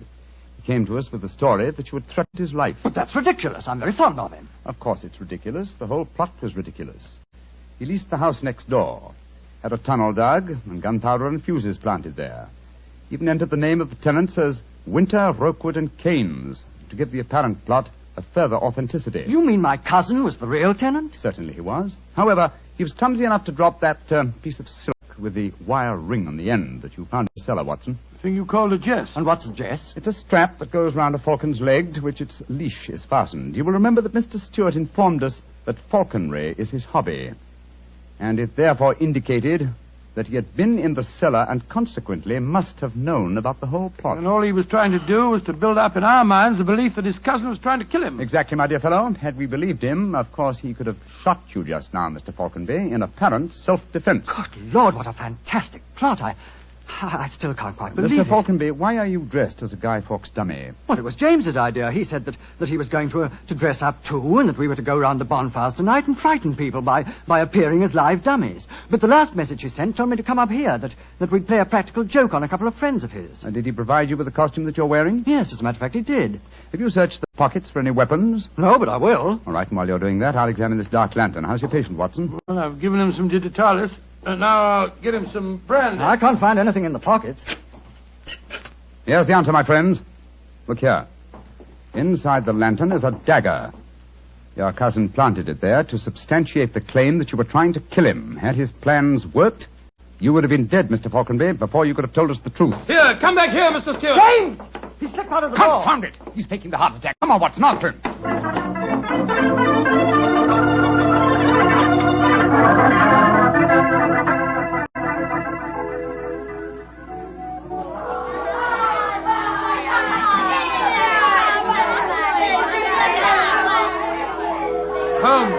Holmes, where are you?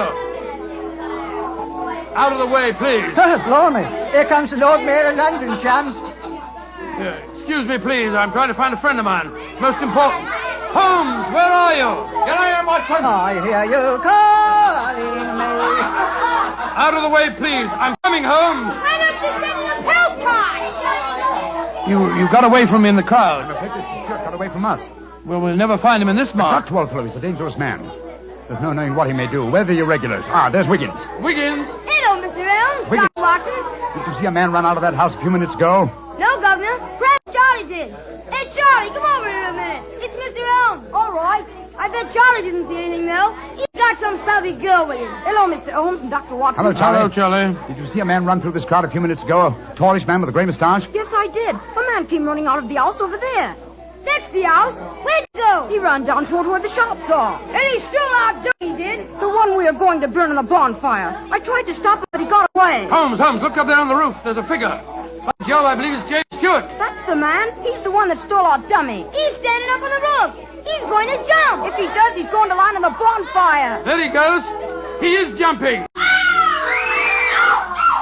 Right into the middle of the fire. It's awful. He'll be burned to death. Don't worry, Wiggins. There wasn't a man who fell into the bonfire. What do you mean? From the gyrations that the figure performed as it fell, my dear Watson, I'm convinced that Mr. Stewart threw the stolen dummy to try and put us off the track. Then Stewart's still up there. He is, Watson. Come along, old boy. It's up on the rooftops for us. Up on the rooftops.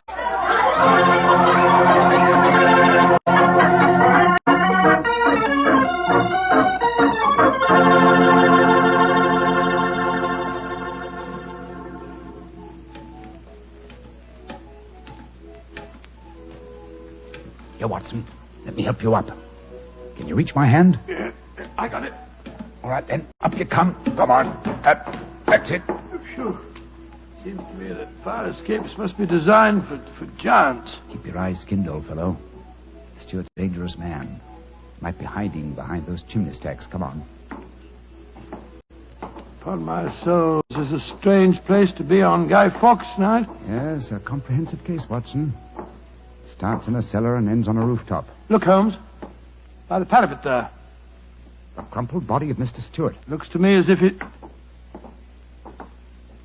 Yes. He's dead, Holmes. Well, it's not surprising. The effort of carrying the dummy up here and throwing it, combined with his own state of excitement, were too much for him. No, frankly, I can't say that I'm sorry. No, he planned a murder. If it hadn't been for you, he would have succeeded. An extraordinary case, Holmes. Yes, old chap, and one that should long make us remember the 5th of November. By Joe, yes. Please to remember the 5th of November. Gunpowder treason and plot. I see no reason why gunpowder treason should ever be forgot.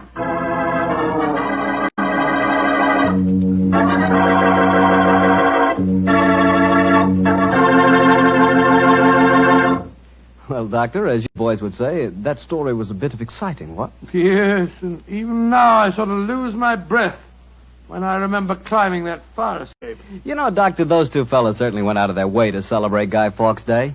Now, take me. When I got a little celebrating to do, I like to do it quietly. Some friends, a glass of port. Yeah, Petri port, of course. What else? Leave it to you. No matter what the occasion is, you can somehow make it a perfect occasion for Petri wine. How do you do it, old fella? Don't ask me how I do it. You mean, how does the Petri family do it? How can they make such swell wine? Well, the answer is experience. The Petri family has been making fine wine for generations. And ever since they first established the Petri business way back in the 1800s, they've handed on down from father to son, the fine art of turning luscious, sun-ripened California grapes into fragrant, delicious wine. That's why when you want a wine for any occasion, before dinner, with your meals, or after dinner, you can't go wrong with a Petri wine, because Petri took time to bring you good wine. And now, Dr. Watson, what Sherlock Holmes adventure are you going to tell us next week? An old favorite, Mr. Bartell, a story that concerns strange music that was heard in a lonely house in the English countryside, and of the living death that stalked there. I call it The Adventure of the Speckled Band.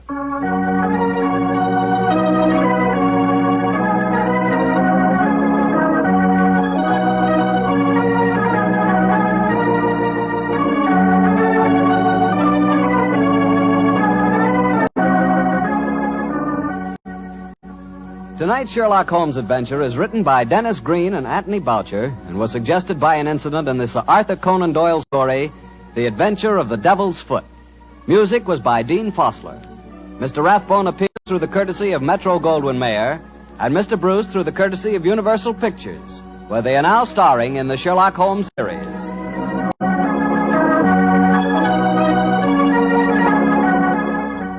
The Petri Wine Company of San Francisco, California, invites you to tune in again next week, same time, same station. This is Harry Bartell saying goodnight for the Petri family.